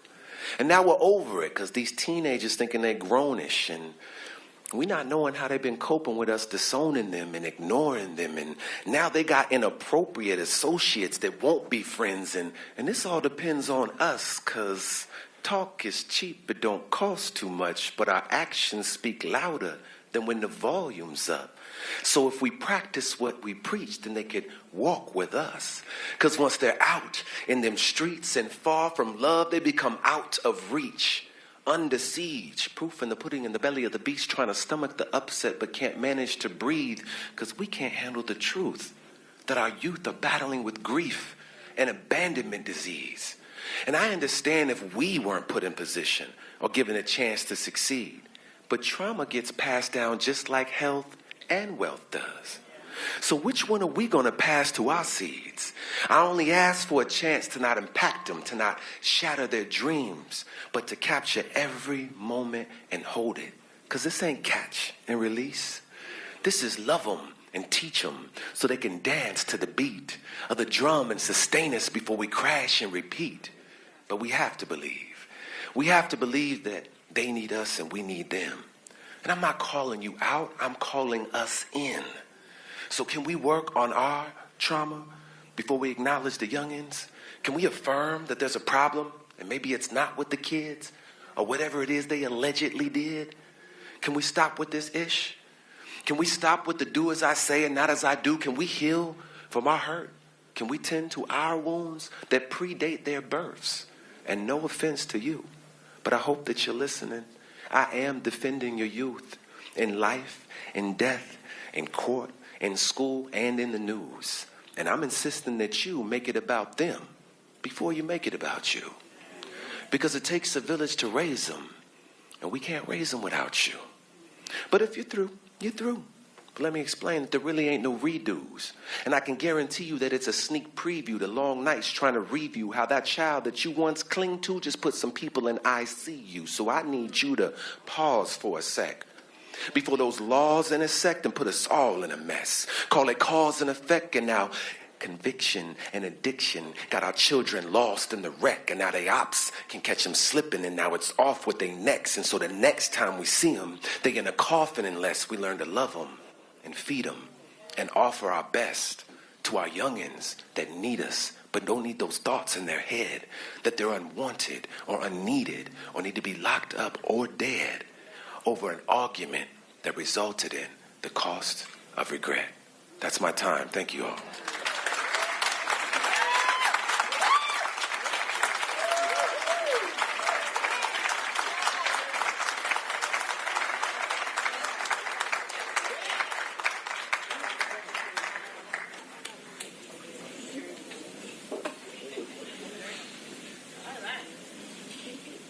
I need a breather after that.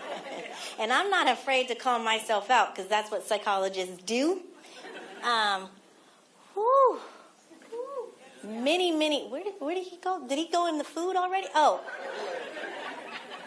I know you're hungry, so there's your plate. But yes, my hat's off to you. Can we give Caution another round, please?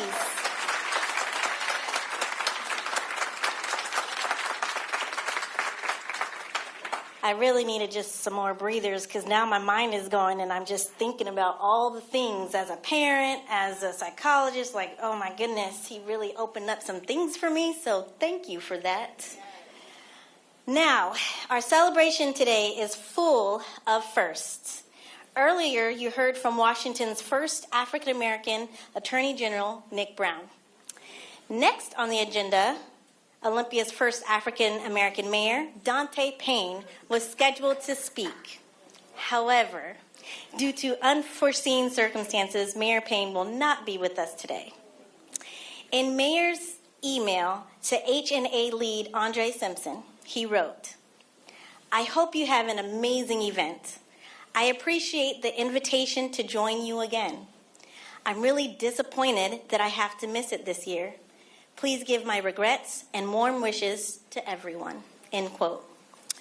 Well, thank you, Mayor Payne, and we do look forward to having you grace the Build stage again in the near future. Hint, hint, hint.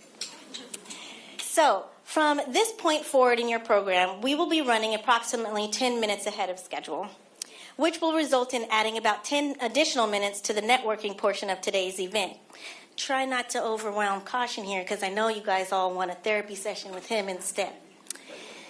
So now, we're going to switch some gears and ask all of you to quickly join us outside for the raising of the Juneteenth flag and the reading of the 2025 Juneteenth Proclamation, which will be read by Build's executive sponsor and the director of the Washington State Department of Licensing, Mr. Marcus Glasper.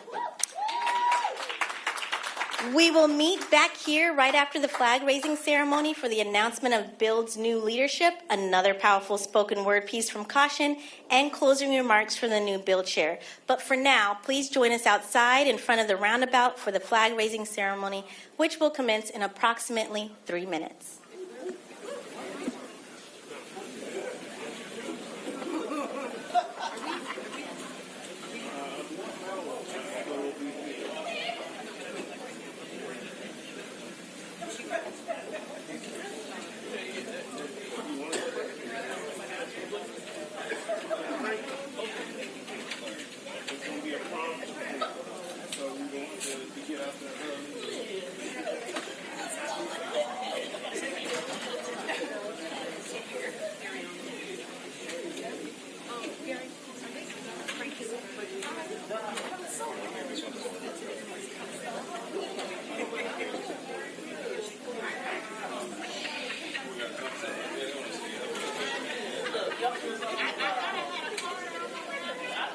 All over the world through an antenna and radio system that's still used today. It's the major communication effort that our military has, and it's located right here in Northwest Washington.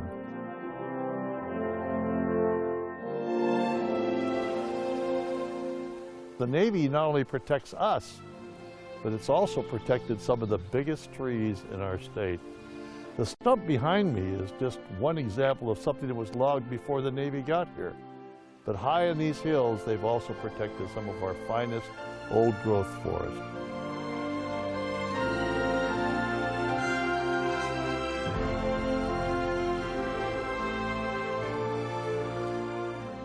This is Jim Creek, and it is one of my favorite places.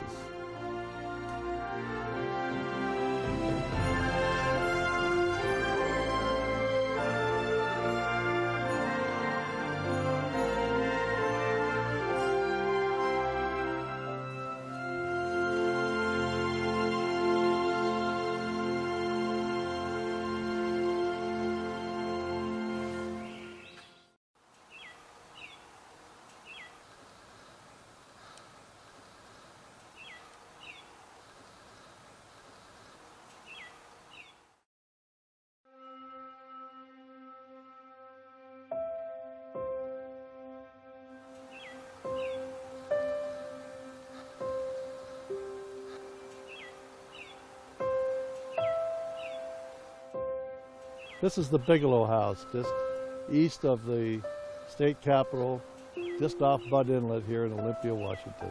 One of the state's most historic homes.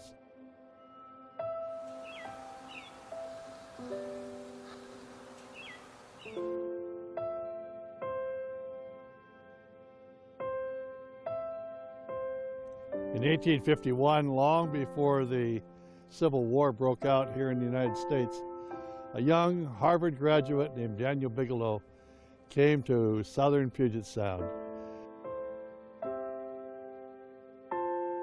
He took a 160-acre claim here just east of the state and territorial capital and settled and looked for a bride.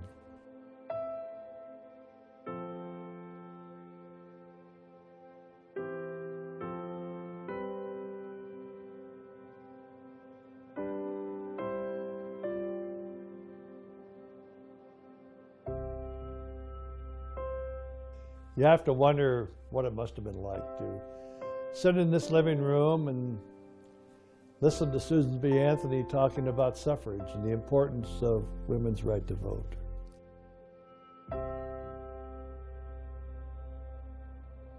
And you look around the rooms, you see the necessities of life.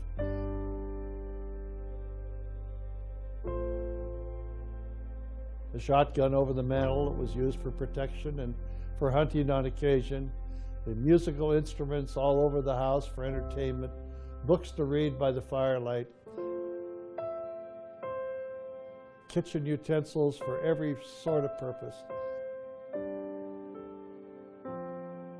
It's just an incredible array of history right here in one little home.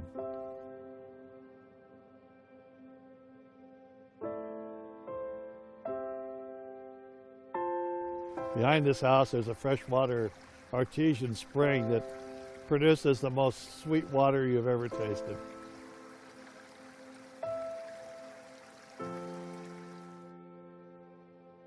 The Bigelows lived here for many generations and later turned the house over to the city of Olympia and the local historical society as a place of permanent preservation for people to learn about our state's history. It's a real gem.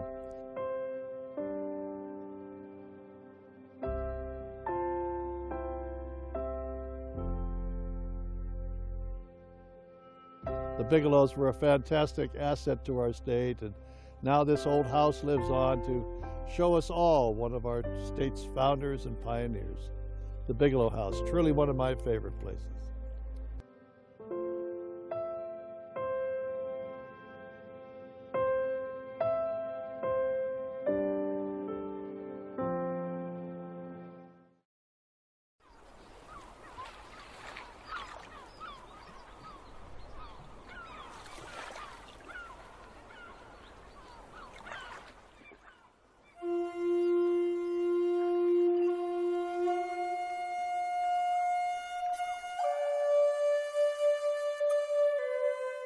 Here we are in the southernmost reaches of Puget Sound. Native Americans lived on this beach for thousands of years, and there's lots of evidence of that.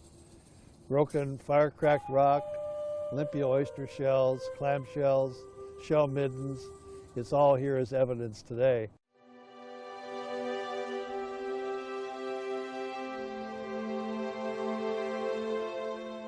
The first explorers of Puget Sound by the European settlers came in 1792 when Captain George Vancouver anchored his ships on the southern tip of Bainbridge Island and sent young Peter Puget and his crew into the South Sound to explore each bay and inlet. When they got to this spot, they met a number of Native Americans who they said looked very fierce and scary, but in fact were extremely friendly. They named this Friendly Inlet, or Friendly Cove. Later, when the United States, with its young new government, started to do explorations on its own, Captain Wilkes also entered Puget Sound and sent people this far south. They changed the names of these inlets and bays to names that reflected the American influence.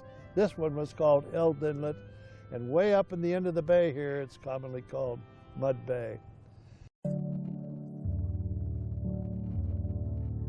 When the treaty times came for the Native American tribes, this became a Squaxin location. The Squaxin are the people of the inlets of South Puget Sound.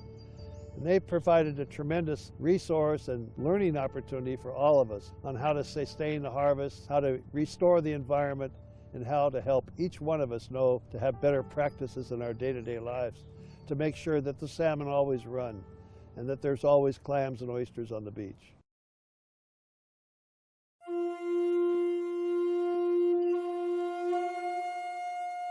On this location, the Squaxin Island tribe, as well as the South Puget Sound Community College, had an archaeology dig for more than 10 years.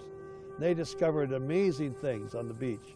Some of it was down on the wet side of the beach, some of it was just above in the cooking locations. They found that there was fish net, that the Indians did have net, that they made from cedar bark. They found beautiful baskets. They found many, many cooking tools and even toys that the Native Americans had for their children to play with. The Native Americans would dig clams, they would smoke them, and they'd put them on skewers. And they would carry them on their back all the way to Slilo Falls, or where Bonneville Dam is now located. When they reached there, they would trade for items they couldn't get. They needed hard rock from Eastern Oregon to make projectile tips and to make tools. And so that became a large part of the find here when we did archaeology on this site. Just around the corner from this spot were fish traps. And many Native Americans were involved in the salmon harvest from a wide variety of runs throughout the year. Salmon could be stored and could be preserved and was good for the winter longhouse meals. Native Americans in the summertime, as well as winter, had the opportunity to harvest sea life, clams and oysters and crab and a wide variety of other things that grew in these bays. The tribes here were rich with history and rich with lore, and they still live on these bays and they still harvest the fish. And they're welcome good neighbors to all of us. This is an area that's changed dramatically. Once a very industrial bay with log loading operations and gravel loading operations, and now today its environment is being restored by landowners all around the bay who want to see it be clean and productive in sea life again. There's no question that Eld Inlet is one of my favorite places.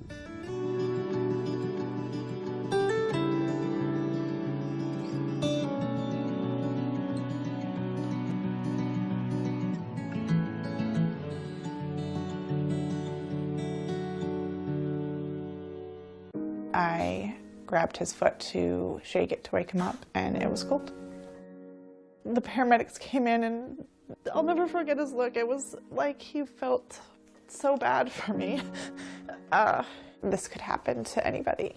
It has nothing to do with your parenting. It's just really getting that message to your kids so that when they go out into this world, they have a chance of coming back home.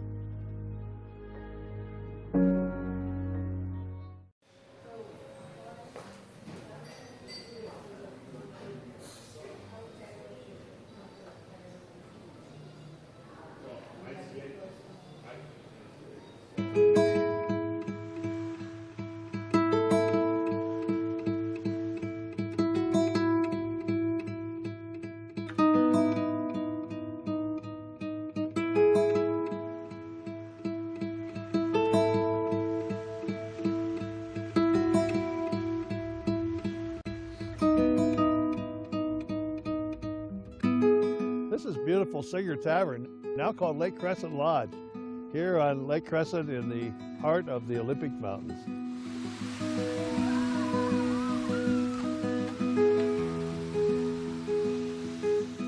I remember coming here as a little boy and just being fascinated by this incredibly clear, beautiful lake.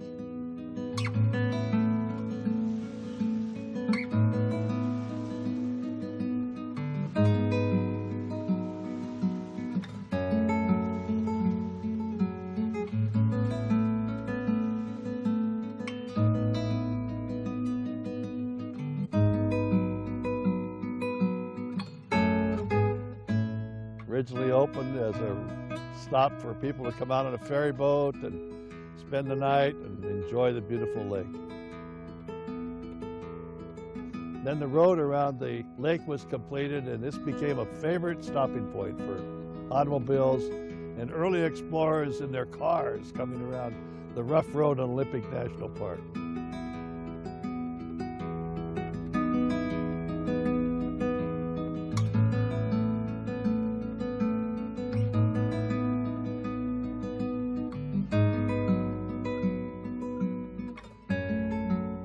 Franklin Roosevelt came here in 1937. He was President of the United States, and people had proposed in Congress a national park, which was pretty controversial at the time. Roosevelt spent the evening here at the Singer Tavern, and he met with park officials as well as... For our next piece here, we're going to be announcing Bill's new leadership. Every year at Juneteenth, we're able to announce our new leadership decisions and choices here, voted upon by all of you. And who better to do that than our current and after today, former chair, Mr. Brian Lindstrom.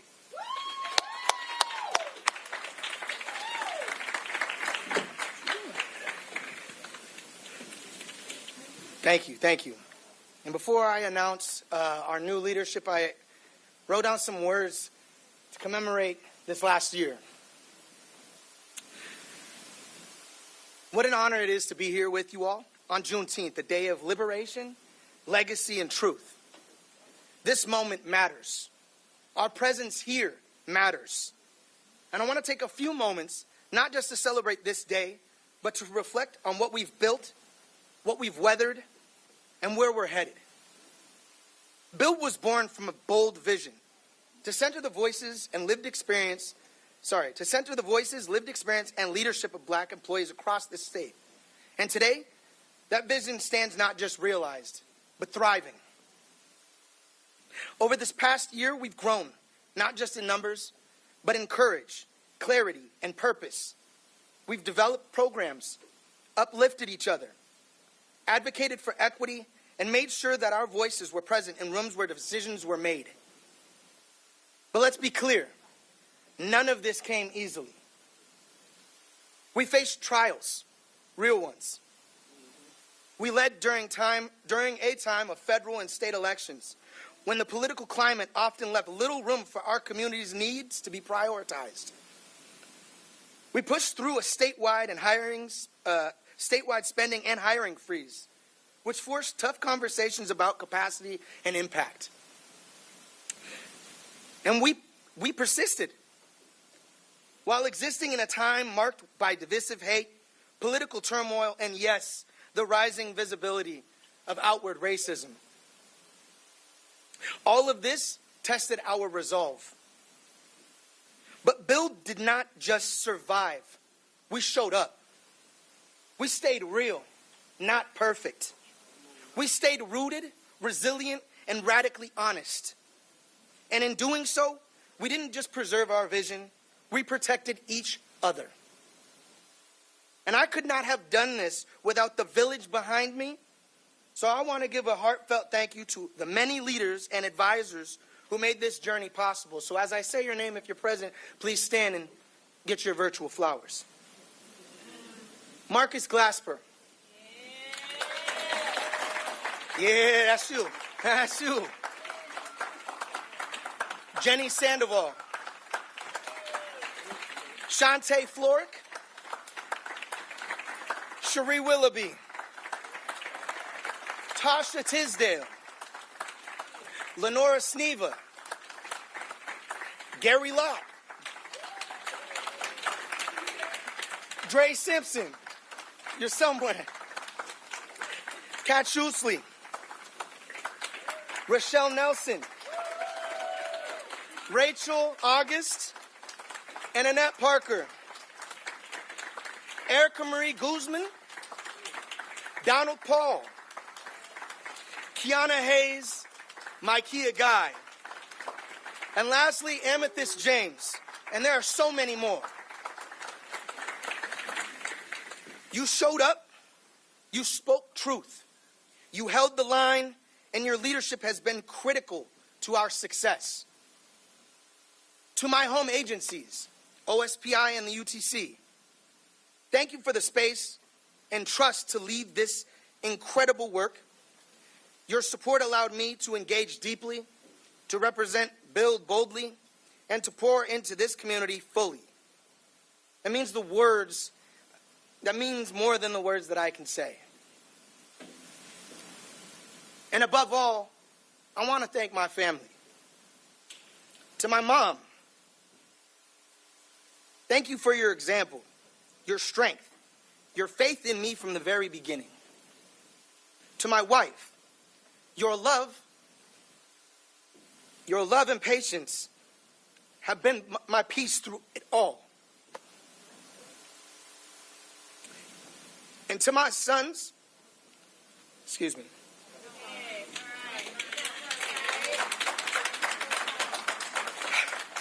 It's a beautiful community we have. To my sons, Landon and Jaden, you are my purpose. You are my why. Thank you for all of your unwavering support, your love, and your confidence in me. Every step I have taken in this role has been with you in mind. Now, as I prepare to pass this torch, I do so in full confidence. Devon Brim is stepping into a role with purpose, compassion, and deep conviction. He knows this work. He lives this work. And I have no doubt that he will not only carry this torch, he will light new paths and push Build even further forward. Now, as I prepare to pass this torch, I want to be clear. I am not stepping away. I am stepping aside to make further space for another strong, capable, and visionary leader. Devon Brim steps in with purpose, compassion, and deep conviction. He is the right leader for this moment, and I am proud to stand beside him as he steps into this role. So yes, today we celebrate Juneteenth, a day when freedom was proclaimed, but justice was still delayed. Come on, man. And that makes our work urgent and necessary. We are the continuation of that freedom story. We are the ones building something better. So thank you all for trusting me, for growing with me, and for showing up real, not perfect. So here's to Devon, here's to all of you, and here's to the future we are still building together. Thank you and happy Juneteenth.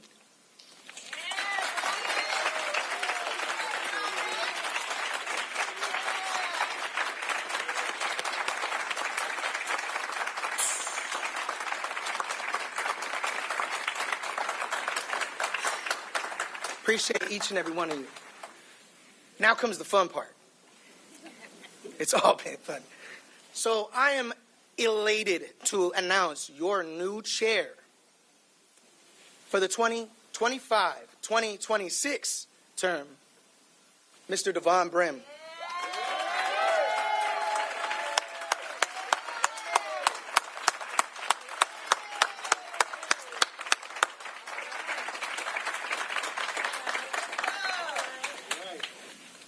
And we had elections. And I'm happy to tell you the results are in. Unanimously, we voted that our co-chair for the 2025-2026 term is no one other than Lonnie Spikes.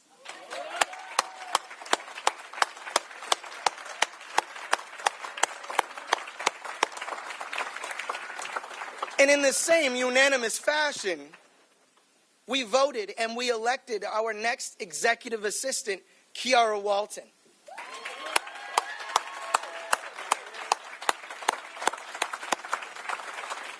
And I'm happy to share that our existing executive assistant, Cherie Willoughby, has graciously decided to stick around for yet another year.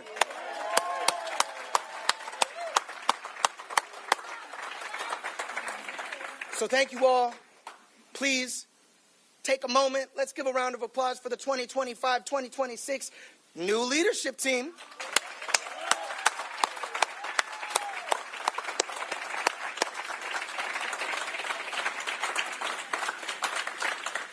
And I'm going to go ahead and pass the mic. Devon, would you like to say a few words?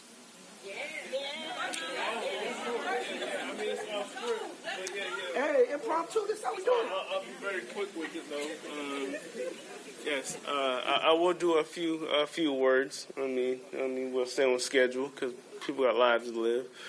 But nevertheless, no, it's truly an honor to me be in this space right now with you all. I mean, because we all know that we can be doing plenty of other things in this capacity. But I want to take this moment to really shed light and appreciation on the gentleman that just so eloquently spoke on not just his efforts in the transitions that Bill is going through in the state itself, but Brian Lindstrom, you have been a tremendous influence on me, not just in a professional stance, but a personal. And I mean that dearly. I know that this has not been an easy journey for you to take on, but to see you take on not just a leadership role in this capacity, but then also within your transition to UTC and take on that leadership role, you're an incredible human being. Yeah.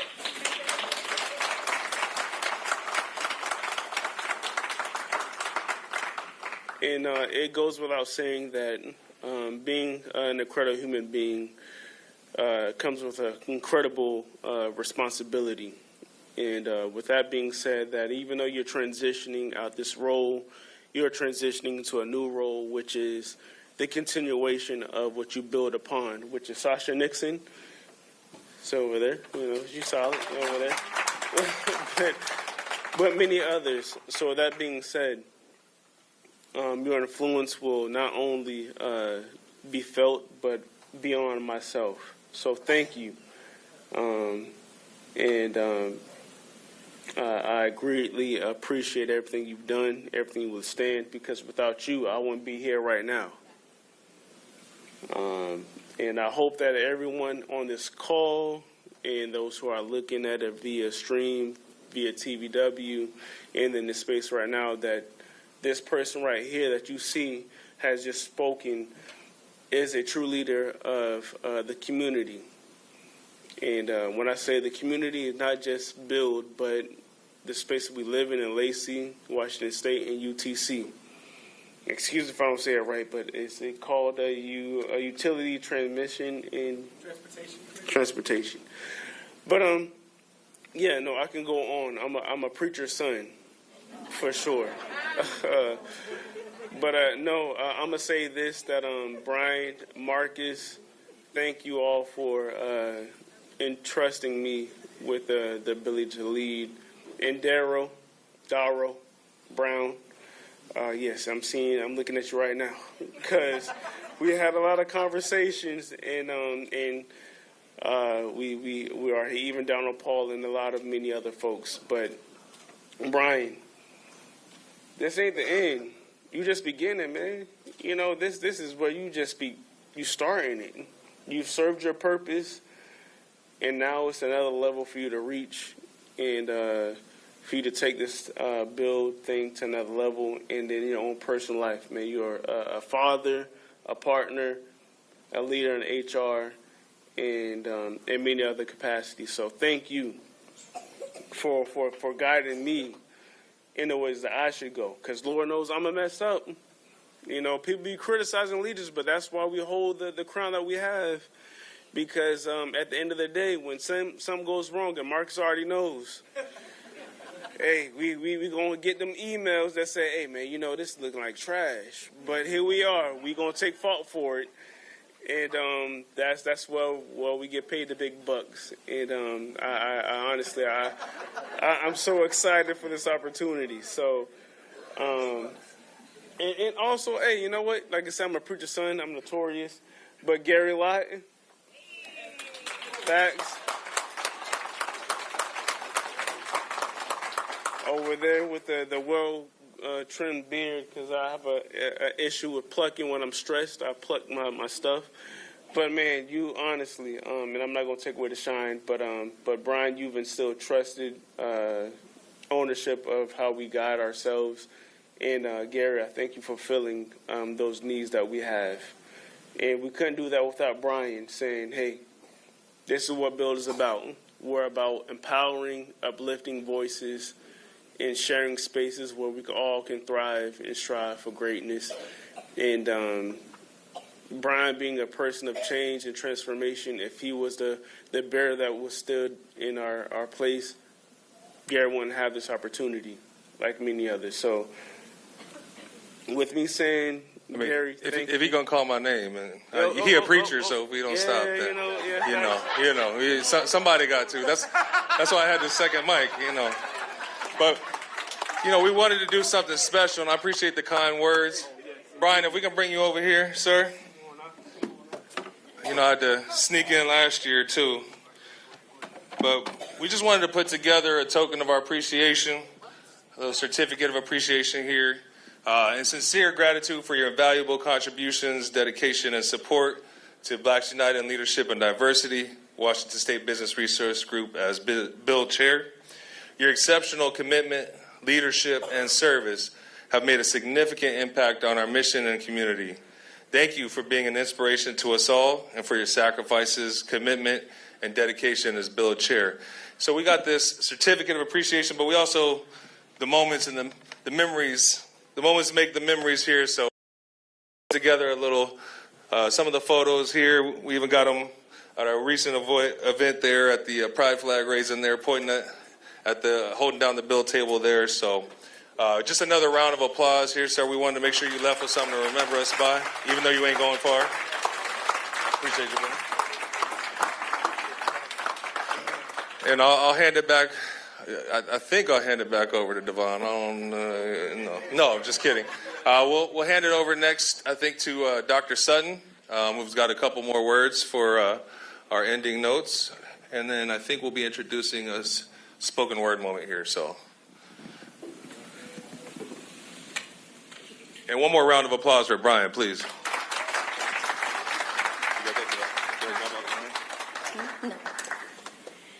All right, so now that you guys are no longer eating, we can welcome Caution back to speak to you some more.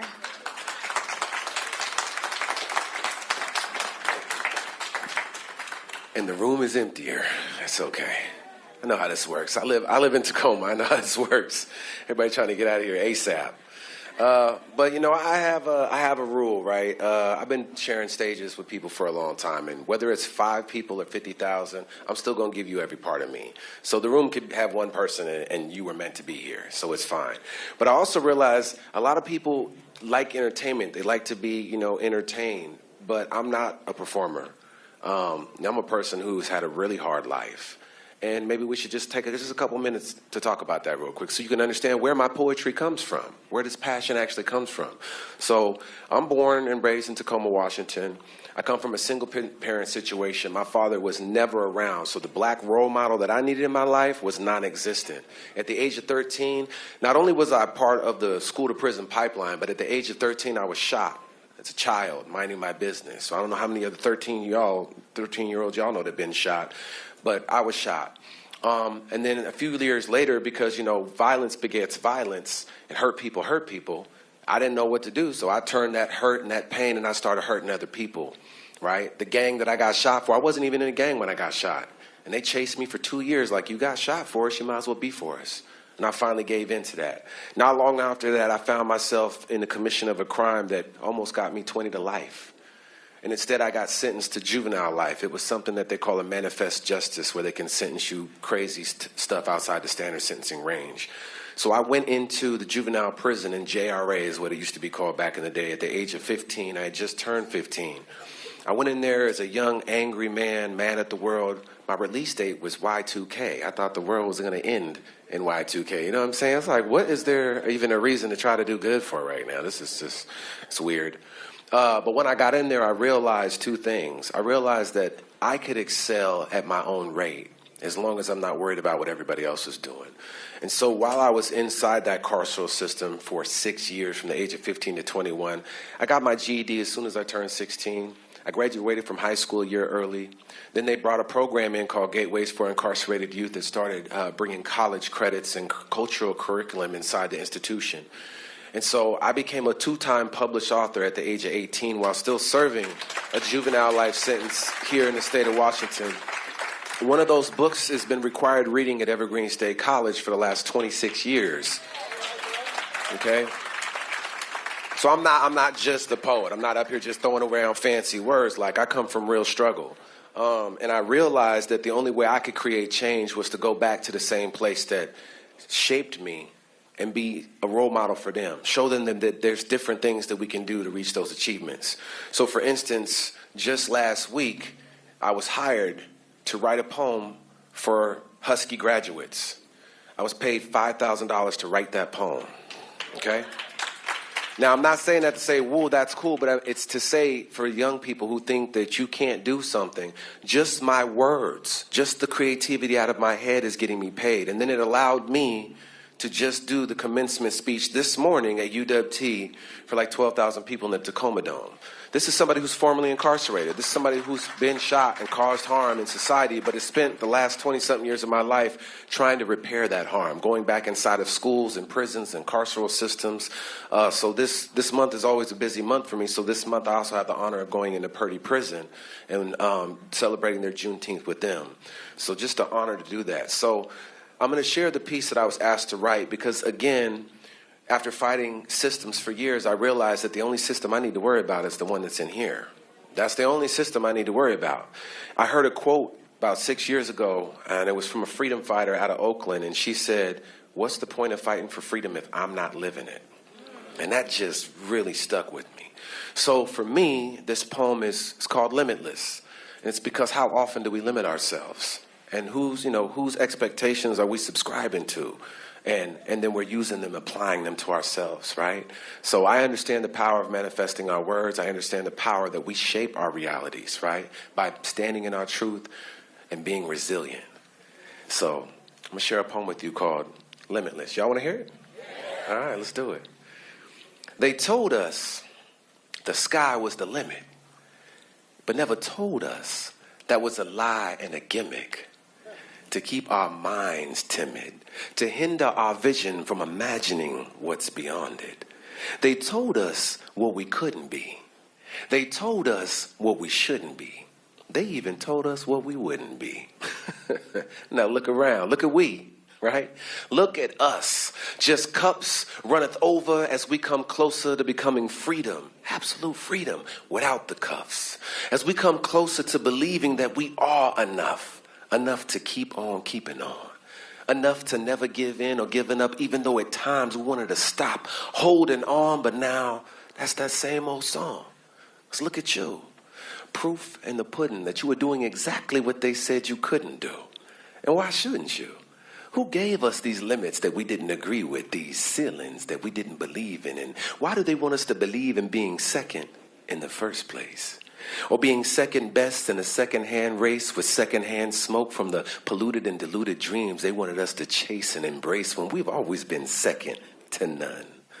When we've always went hard in the paint, doubling down just so we can double back and double up or work 2 jobs and double shifts despite the double standards and double entendres and having to be twice as nice as our co-opters at the price of no pause and that all gas, no brakes, pure grit, no quit.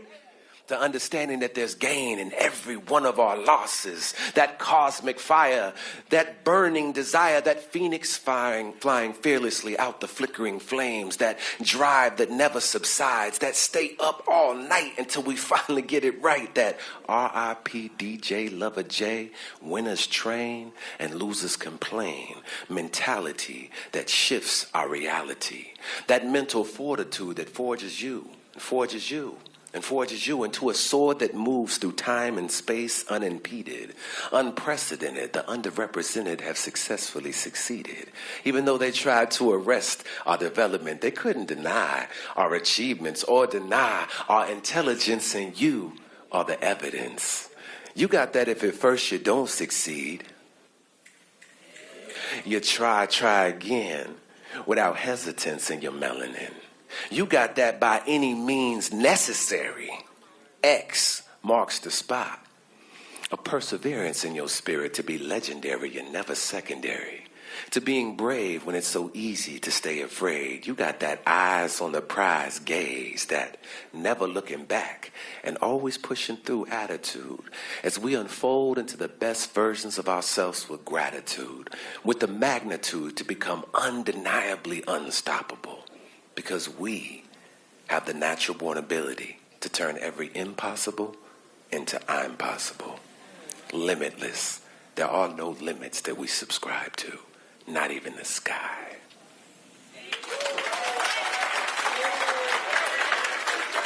I say, hold on, don't run away yet. Don't do it. I gotta say something, because I'm working on B-roll footage to be a comedian someday. I'm seeing how many laughs I get. I'm writing this stuff down. But I do want to say one thing. I'm going to close out with a poem. But I do want to say one thing. Can I take this home? What is this? Can I have this? Everybody got a gift up here. I didn't get no gift. I got a plate. I got a plate of food, though. That was nice. And I did get that VIP parking. Look how I'm looking at you. I don't know what kind of VIP parking that was. I asked the parking attendant. He said, don't ask me. I said, I don't know who I've asked. Apparently not you. Okay. But this last piece is a really fun piece for me. It's called Black Love. Okay, and this is going to require a little bit of call and response, okay? So there's going to be a few parts in the poem where I say, black love is that love that'll make you stand up. Black love is that love that'll make you go hard in the paint. And then I want you guys to say, and one. Y'all think you can do it? All right, let's just test drive real quick. Black love is that love that'll make you stand up. Black love is that love that'll make you go hard in the paint. And one. Okay, they're ready. Let's do it. All right. Black love is black magic. It's black understanding. It's black and it's beautiful. And it's tall, black, and handsome. Or in my case, light skin. Black love is loving our blackness. No matter what shade, no matter what happens, because black love is an action. It's something we practice. Black love is black compassion. It's black permanence. It's all around us like terra firma and firmament. So black love is that love that you just can't circumvent. Black love is that love that just can't be flirted with, because it's already a perfect fit. Black love is that love that'll make you stand up. Black love is that love that'll make you go hard in the paint. That's what I'm talking about. Black love is just black pain redefined. It's the graffiti on the walls. It's the speakeasies and underground mics. Black love is black shine, shimmering off of black skin under the tint of black lights. Black love is black pride. It's sacrifice. It's black lives mattering all the time, here and now and in the afterlife. So I'll be damned if I don't need it localized and satellite. Because black love is why we can see the stars in the sky in the black of night. Because black love amplifies. Black love is that love that'll make you stand up. Black love is that love that'll make you go hard in the paint. Black love is all black everything. Black beans, black spice, black herb, black rice, blackened fish, mac and cheese, or some of them peas with black eyes. And don't forget mama's greens that have you right. Black love satisfies the appetite like sweet tea over ice on a hot summer night. Black love is that black cherry on top of Nana's sweet potato pie. Black love is soul food and jazz and rhythm and rhyme and fashion and trend since the beginning of time. Because black love is just that type of vibe. Black love is that love that'll make you stand up. Black love is that love that'll make you go hard in the paint. Black love is black excellence. It's loving our black melanin with reverence and remembrance to our ancestors' intelligence. Black love is black medicine. It's resonant. It's that delicate elephant in the room that won't nobody reckon with, even though black love is prevalent, even though black love is evident. It is everywhere. It is unforgettable. And when black love gets reciprocal, black love can get biblical.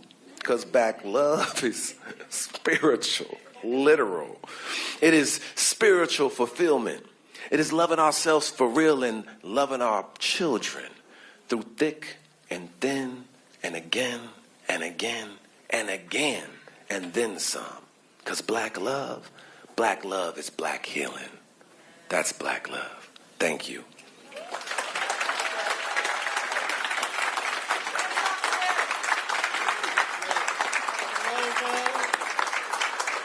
I think we could get louder than that. That was, man.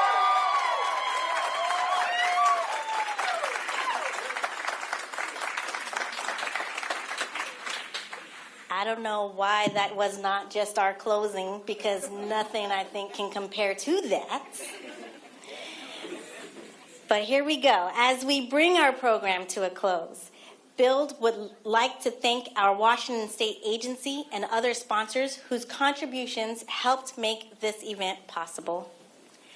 Commission on African American Affairs, Commission on Hispanic Affairs, Department of Children, Youth, and Families, Department of Licensing, Department of Revenue, Department of Social and Health Services, Department of Transportation, Department of Veteran Affairs, Employment Security Department, the Healthcare Authority, the Office of Equity, the Office of Financial Management, the Washington Federation of State Employees, the Washington Homeownership Resource Center, the Washington State Arts Commission, the Washington State Employees Credit Union, the Washington State Historical Society, the Washington State History Museum, Western State Hospital Gage Center of Forensic Excellence, Western State Hospital Print Shop and Publications, and let's just say there are several others as well. So we thank you one and all.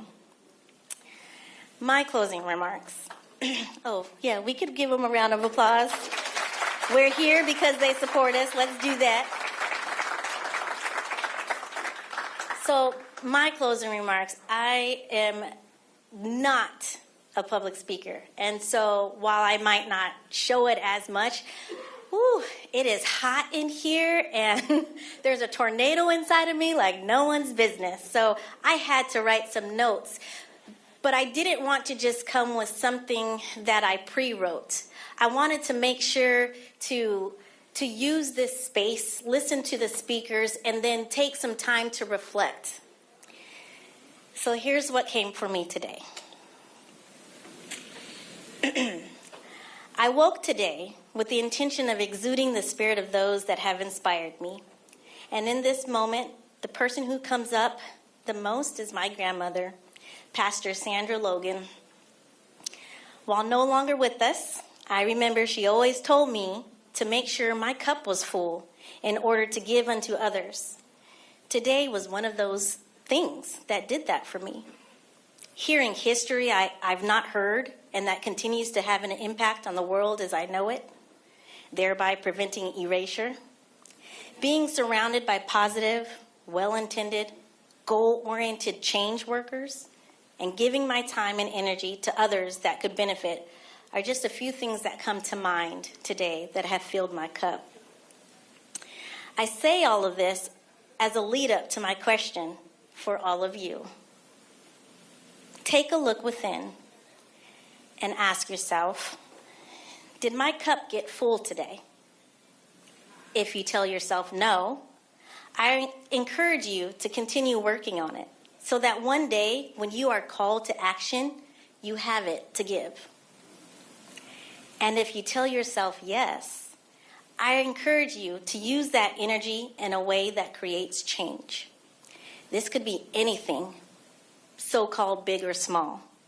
Check in on someone whom you haven't talked to in a while and express your appreciation for them because you just never know if they'll be here tomorrow. Smile at someone who looks like they may need to just be acknowledged in that moment. Sign up to volunteer at a nonprofit. Donate to a charity. Get involved in legislation and volunteer for those missions that are dearest to you, etc., etc.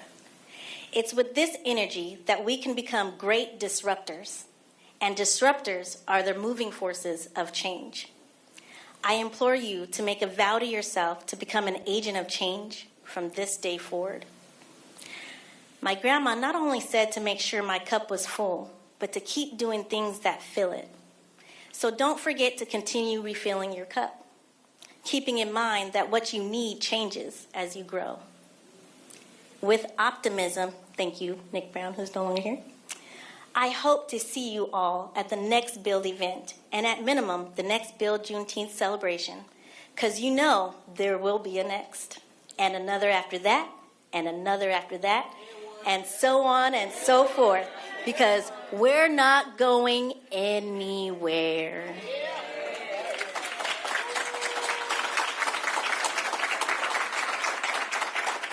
I give my blessings to you all and recognize my privilege in being here today, and I am truly honored. Thank you, and have an amazing weekend and a Juneteenth that Washington, D.C. hears and feels. Thank you.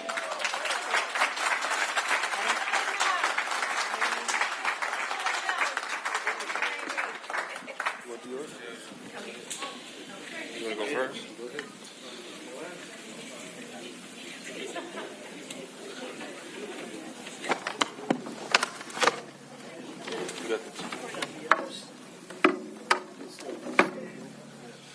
All right. We're almost there, almost there. I appreciate everyone for staying and just for all your support leading into this strong weekend here. Of course, we wanted to hand out a few little, we got to give our folks our flowers while we can. So I always get the honor. It seems like I might have to nominate someone else to be able to pass out some of the joy, the consideration, the appreciation for all those who put in so much work, both in front of the camera and behind the camera. And so without further ado, we'll list off a couple certificates of appreciation here. The first one, she wasn't able to be here today. She's on a much well-earned vacation, but those are one of our biggest fighters behind the scenes, and that's Latasha Tisdale.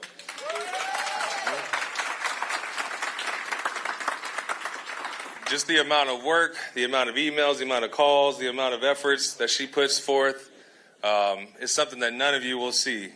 Even when we want to give up, she still continues to fight for us and make sure that we prevail forward. And I just wanted to make sure, she might not be here today, but you best believe I'm going to make sure she sees this video clip. And so I'll read off her certificate, appreciation, verbiage here. Presented with heartfelt gratitude for your unwavering dedication, outstanding contributions, and steadfast support to Build, as well as all business resource groups, because we know she works hard for all of our business resource groups as well. Across Washington State, your commitment to fostering an inclusive and empowering environment has profoundly strengthened our mission and the communities we serve. Through your continued guidance, advocacy, and leadership, you've ensured that Build has a seat at the table, amplified its voice, and championed its priorities with excellence. Beyond expectations, your above and beyond efforts have helped elevate all BRGs, especially Build, providing a foundation of support that fosters growth, representation, and impactful change. And make sure that we're going to get heard no matter what. I threw that little piece in there myself. We deeply appreciate your dedication and vision. Your contributions inspire and empower us all. Latasha Tisdale, thank you.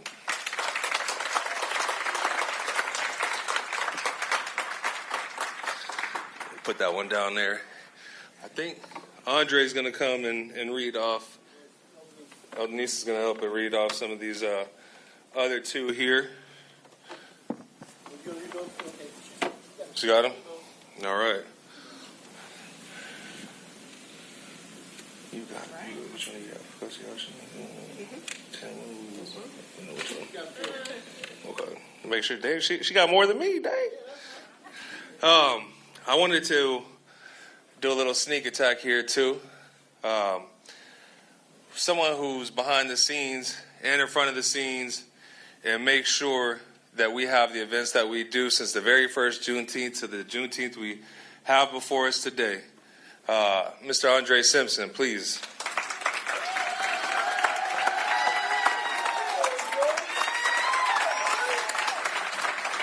You see, there's so much work that gets done behind the scenes, so many calls, so many emails, so many fights, meetings, good fights, you know, making sure our voice gets heard.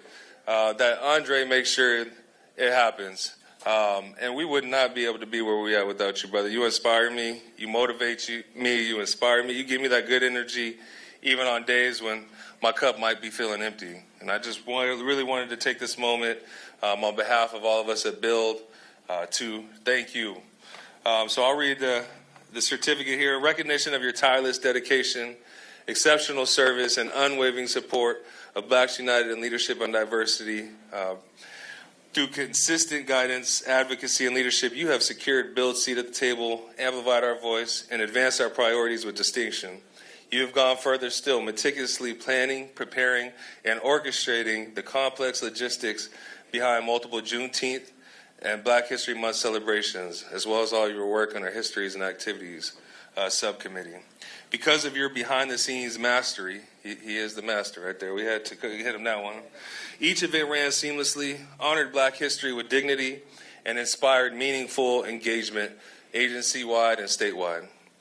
Your above and beyond efforts have uplifted Build, laying the groundwork for growth, representation, and lasting change. Your vision and dedication continue to motivate and empower us all. And so we've got Andre's certificate here, and we also wanted to do a picture here of Andre's almost in every picture here, and that just shows you the fortitude and how engaged he is in all of these ones. And I made sure I used the choir picture you wanted me to. All right. And so just a round of applause for Andre, please.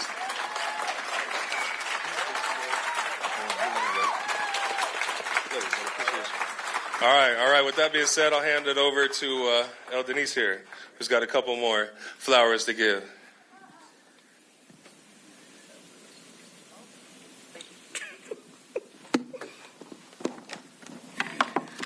First of all, I just want to say how much I appreciate everybody's presence. Thank you all for staying through this portion. I completely understand that some people had to leave. However, for those of you who could leave but you're still here, thank you. I think it's so important that we pause and take time to give our leaders their due flowers. And we oftentimes don't have the opportunity to do that in person. So this is just something that I think we need within our culture, within our work environment right now, to really pause and give authentic appreciation to our leaders. And I thank you all for your presence to be here. So Dr. Shamika Sutton, we wanted to, with profound gratitude, honor you with this certificate of appreciation for your unwavering dedication, visionary leadership, and tireless advocacy in uplifting Build and communities it serves. Your relentless passion, generosity, and commitment to continue to inspire, leaving an indelible mark on Build and shaping a future of empowerment and progress. Your continued support, mentorship, and advocacy extend beyond Build, fostering growth, resilience, and transformation within the lives you touch. So we gift you this gift of appreciation for who you are and all that you do in honor of us and the communities we serve.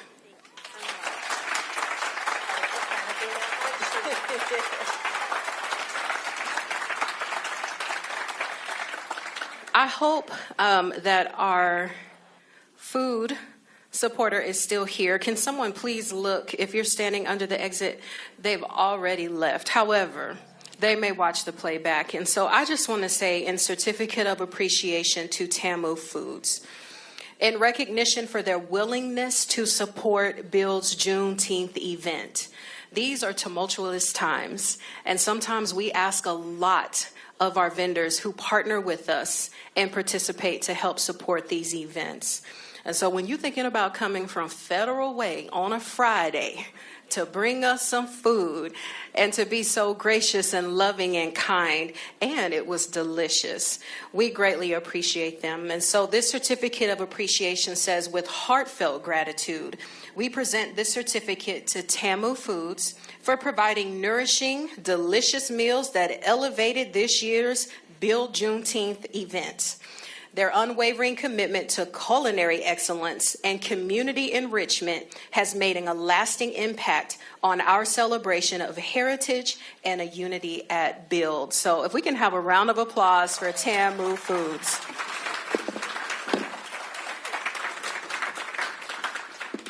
Next, we would like to appreciate an amazing woman by the name of Rochelle Nelson.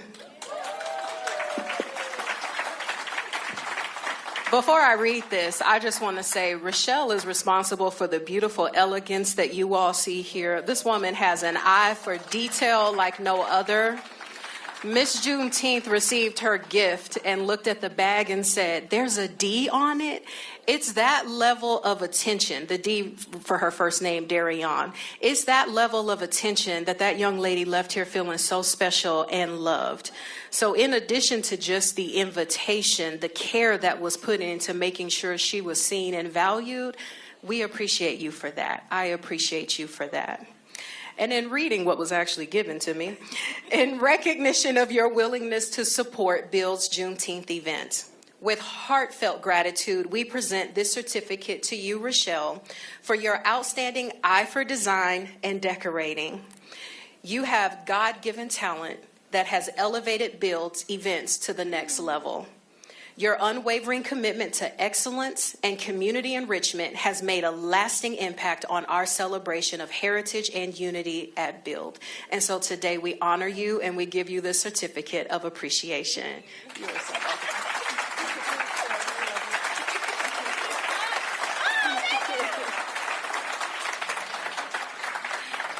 And last but not least, this gentleman who has profound gratitude, we honor Mr. Gary Lott with this certificate of appreciation for his unwavering dedication, visionary leadership, and his ability to lift up Build and the community it serves. His relentless passion for highlighting Build through using his expertise in video production, photography, graphic design, and social media has catapulted Build to a higher level of excellence. Gary is constantly advocating on Build's behalf professionally and in his personal life. We at Build are tremendously blessed to have such a dedicated member. Gary, we honor you and we appreciate you, and thank you for your service to Build.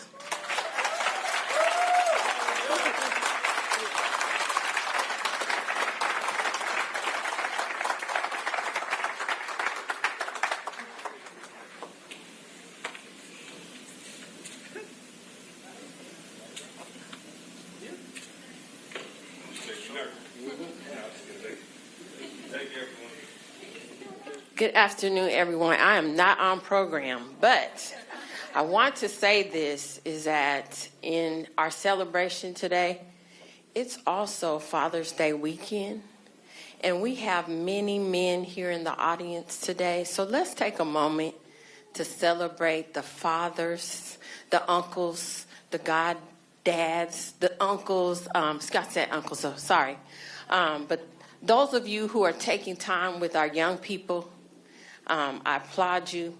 I personally, my father is no longer with me, so I shared something with my coworkers at ESD as I was encouraging them.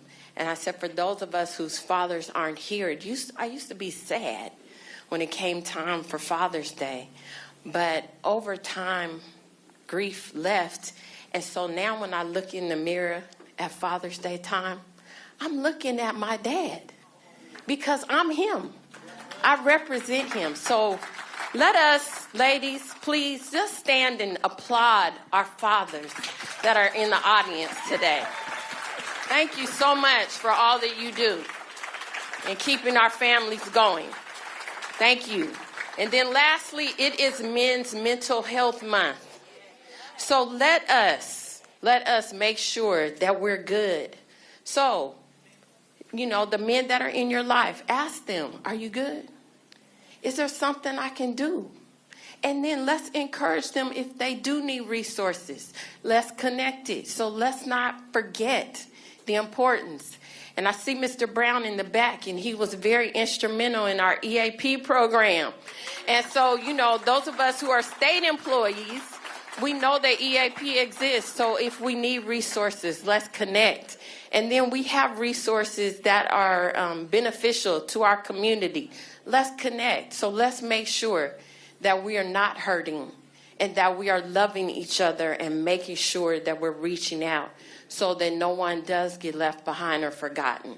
And no, this wasn't on program, but I just was led to say something because it's important. So let's love each other as we go forth, not only because it's Juneteenth celebration, but just because that's what we need to do. All right? Thank you.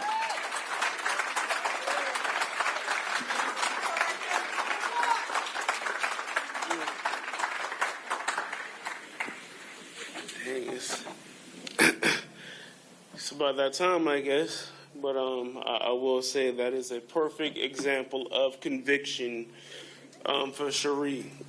We don't have it on program, but if you feel convicted, then amen. You need to come up here and speak on it and let the Lord have his way. But I won't take up too much of your time because Lord knows you already gave enough as it is already. Gary, Elder Niece, Cherie, Brian, Andre, Sasha, Megan, Marcus, and plenty more has provided their influence in many capacities. And when we say that the mission is always at the front.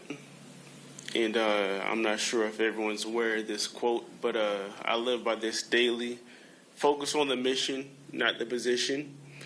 And Gary, I know that you hold many roles in the state system where you're a leader, regardless of position.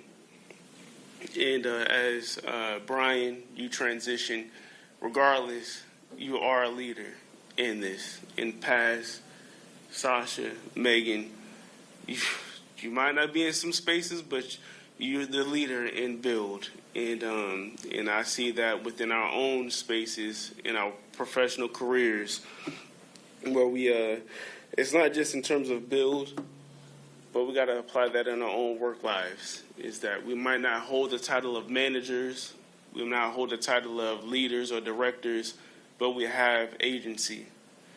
And our circumstances doesn't define us, but it's our response. And our response lies in our actions.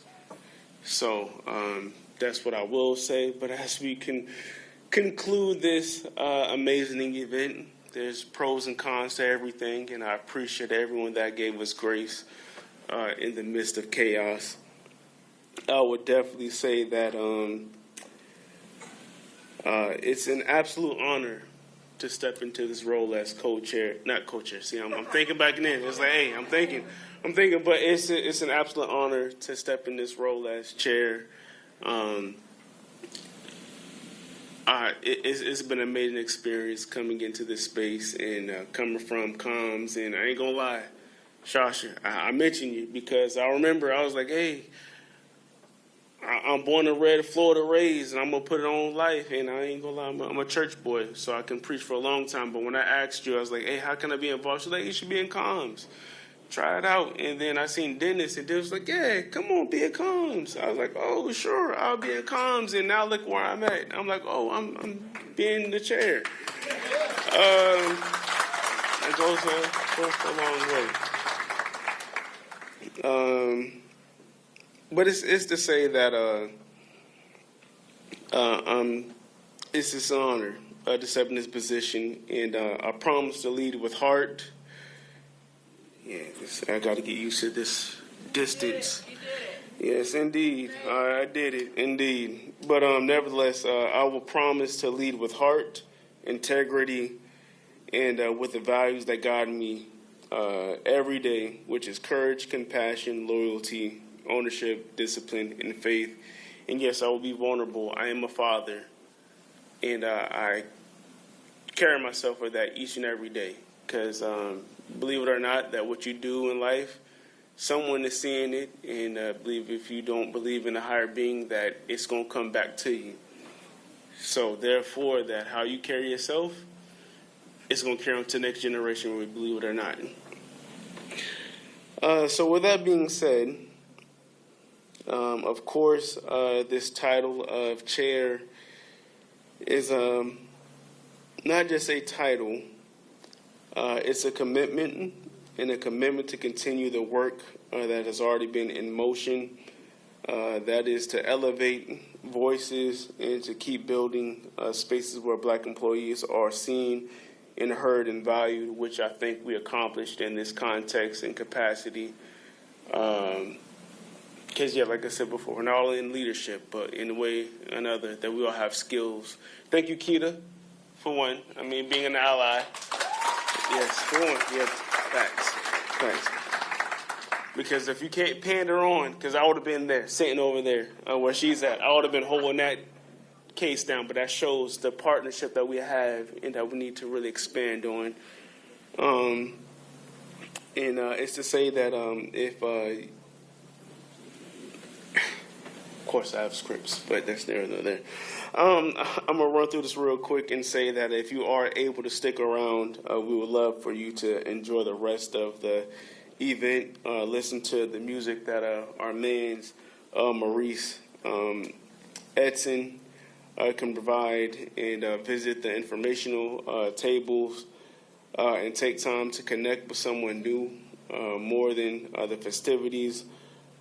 I'm going to go off a little bit, but basically to say that Juneteenth is a place to celebrate the past, but more than less is to celebrate the future that we have. And I love the effort that we all provided. Oh, I got you. Oh, it's it. Oh, we're at 3:52. We're at 3:52. All right, I'll be quick. All right, wrap. All right, too easy. So, all right, long story short, thank you. She kept me scripted. Hey, it's at 4 o'clock. But, all right, long story short, it's to say that remember why we're here today, which is like, it's not the food, it's not the festivities, all these things are great, the decorations, but it's to communicate, to build, and to network in a real sense. So thank you for showing up, and as Elder Niece had said, that if you have plenty of other spots you can be at, but you chose to be here today and stick with us. So thank you. And for being there. Yeah, he know. So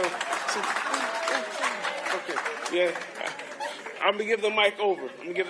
Y'all gonna hear this? Hey, I do sermons now. Hey, I do sermons. Thank you, Pastor Devon. All right, thank you, everybody. Final closing remark. I just wanted to do a quick reminder that we'll be having a flag-raising ceremony at the Flag Circle on the Capitol campus grounds on Monday, June 16th. That's this coming Monday in 3 days at 12:30 p.m. So all are welcome. And don't forget to check out Washington's largest Juneteenth celebration in Tacoma at Stewart Heights Park on Juneteenth, Thursday, June 19th, from 11 to 5 p.m. And before we also close out, we have to thank Mr. Maurice Edson. Thank you for your live music. So talented. Thank you for being a part of Build. And with that being said, good evening and safe travels to everybody. Thank you.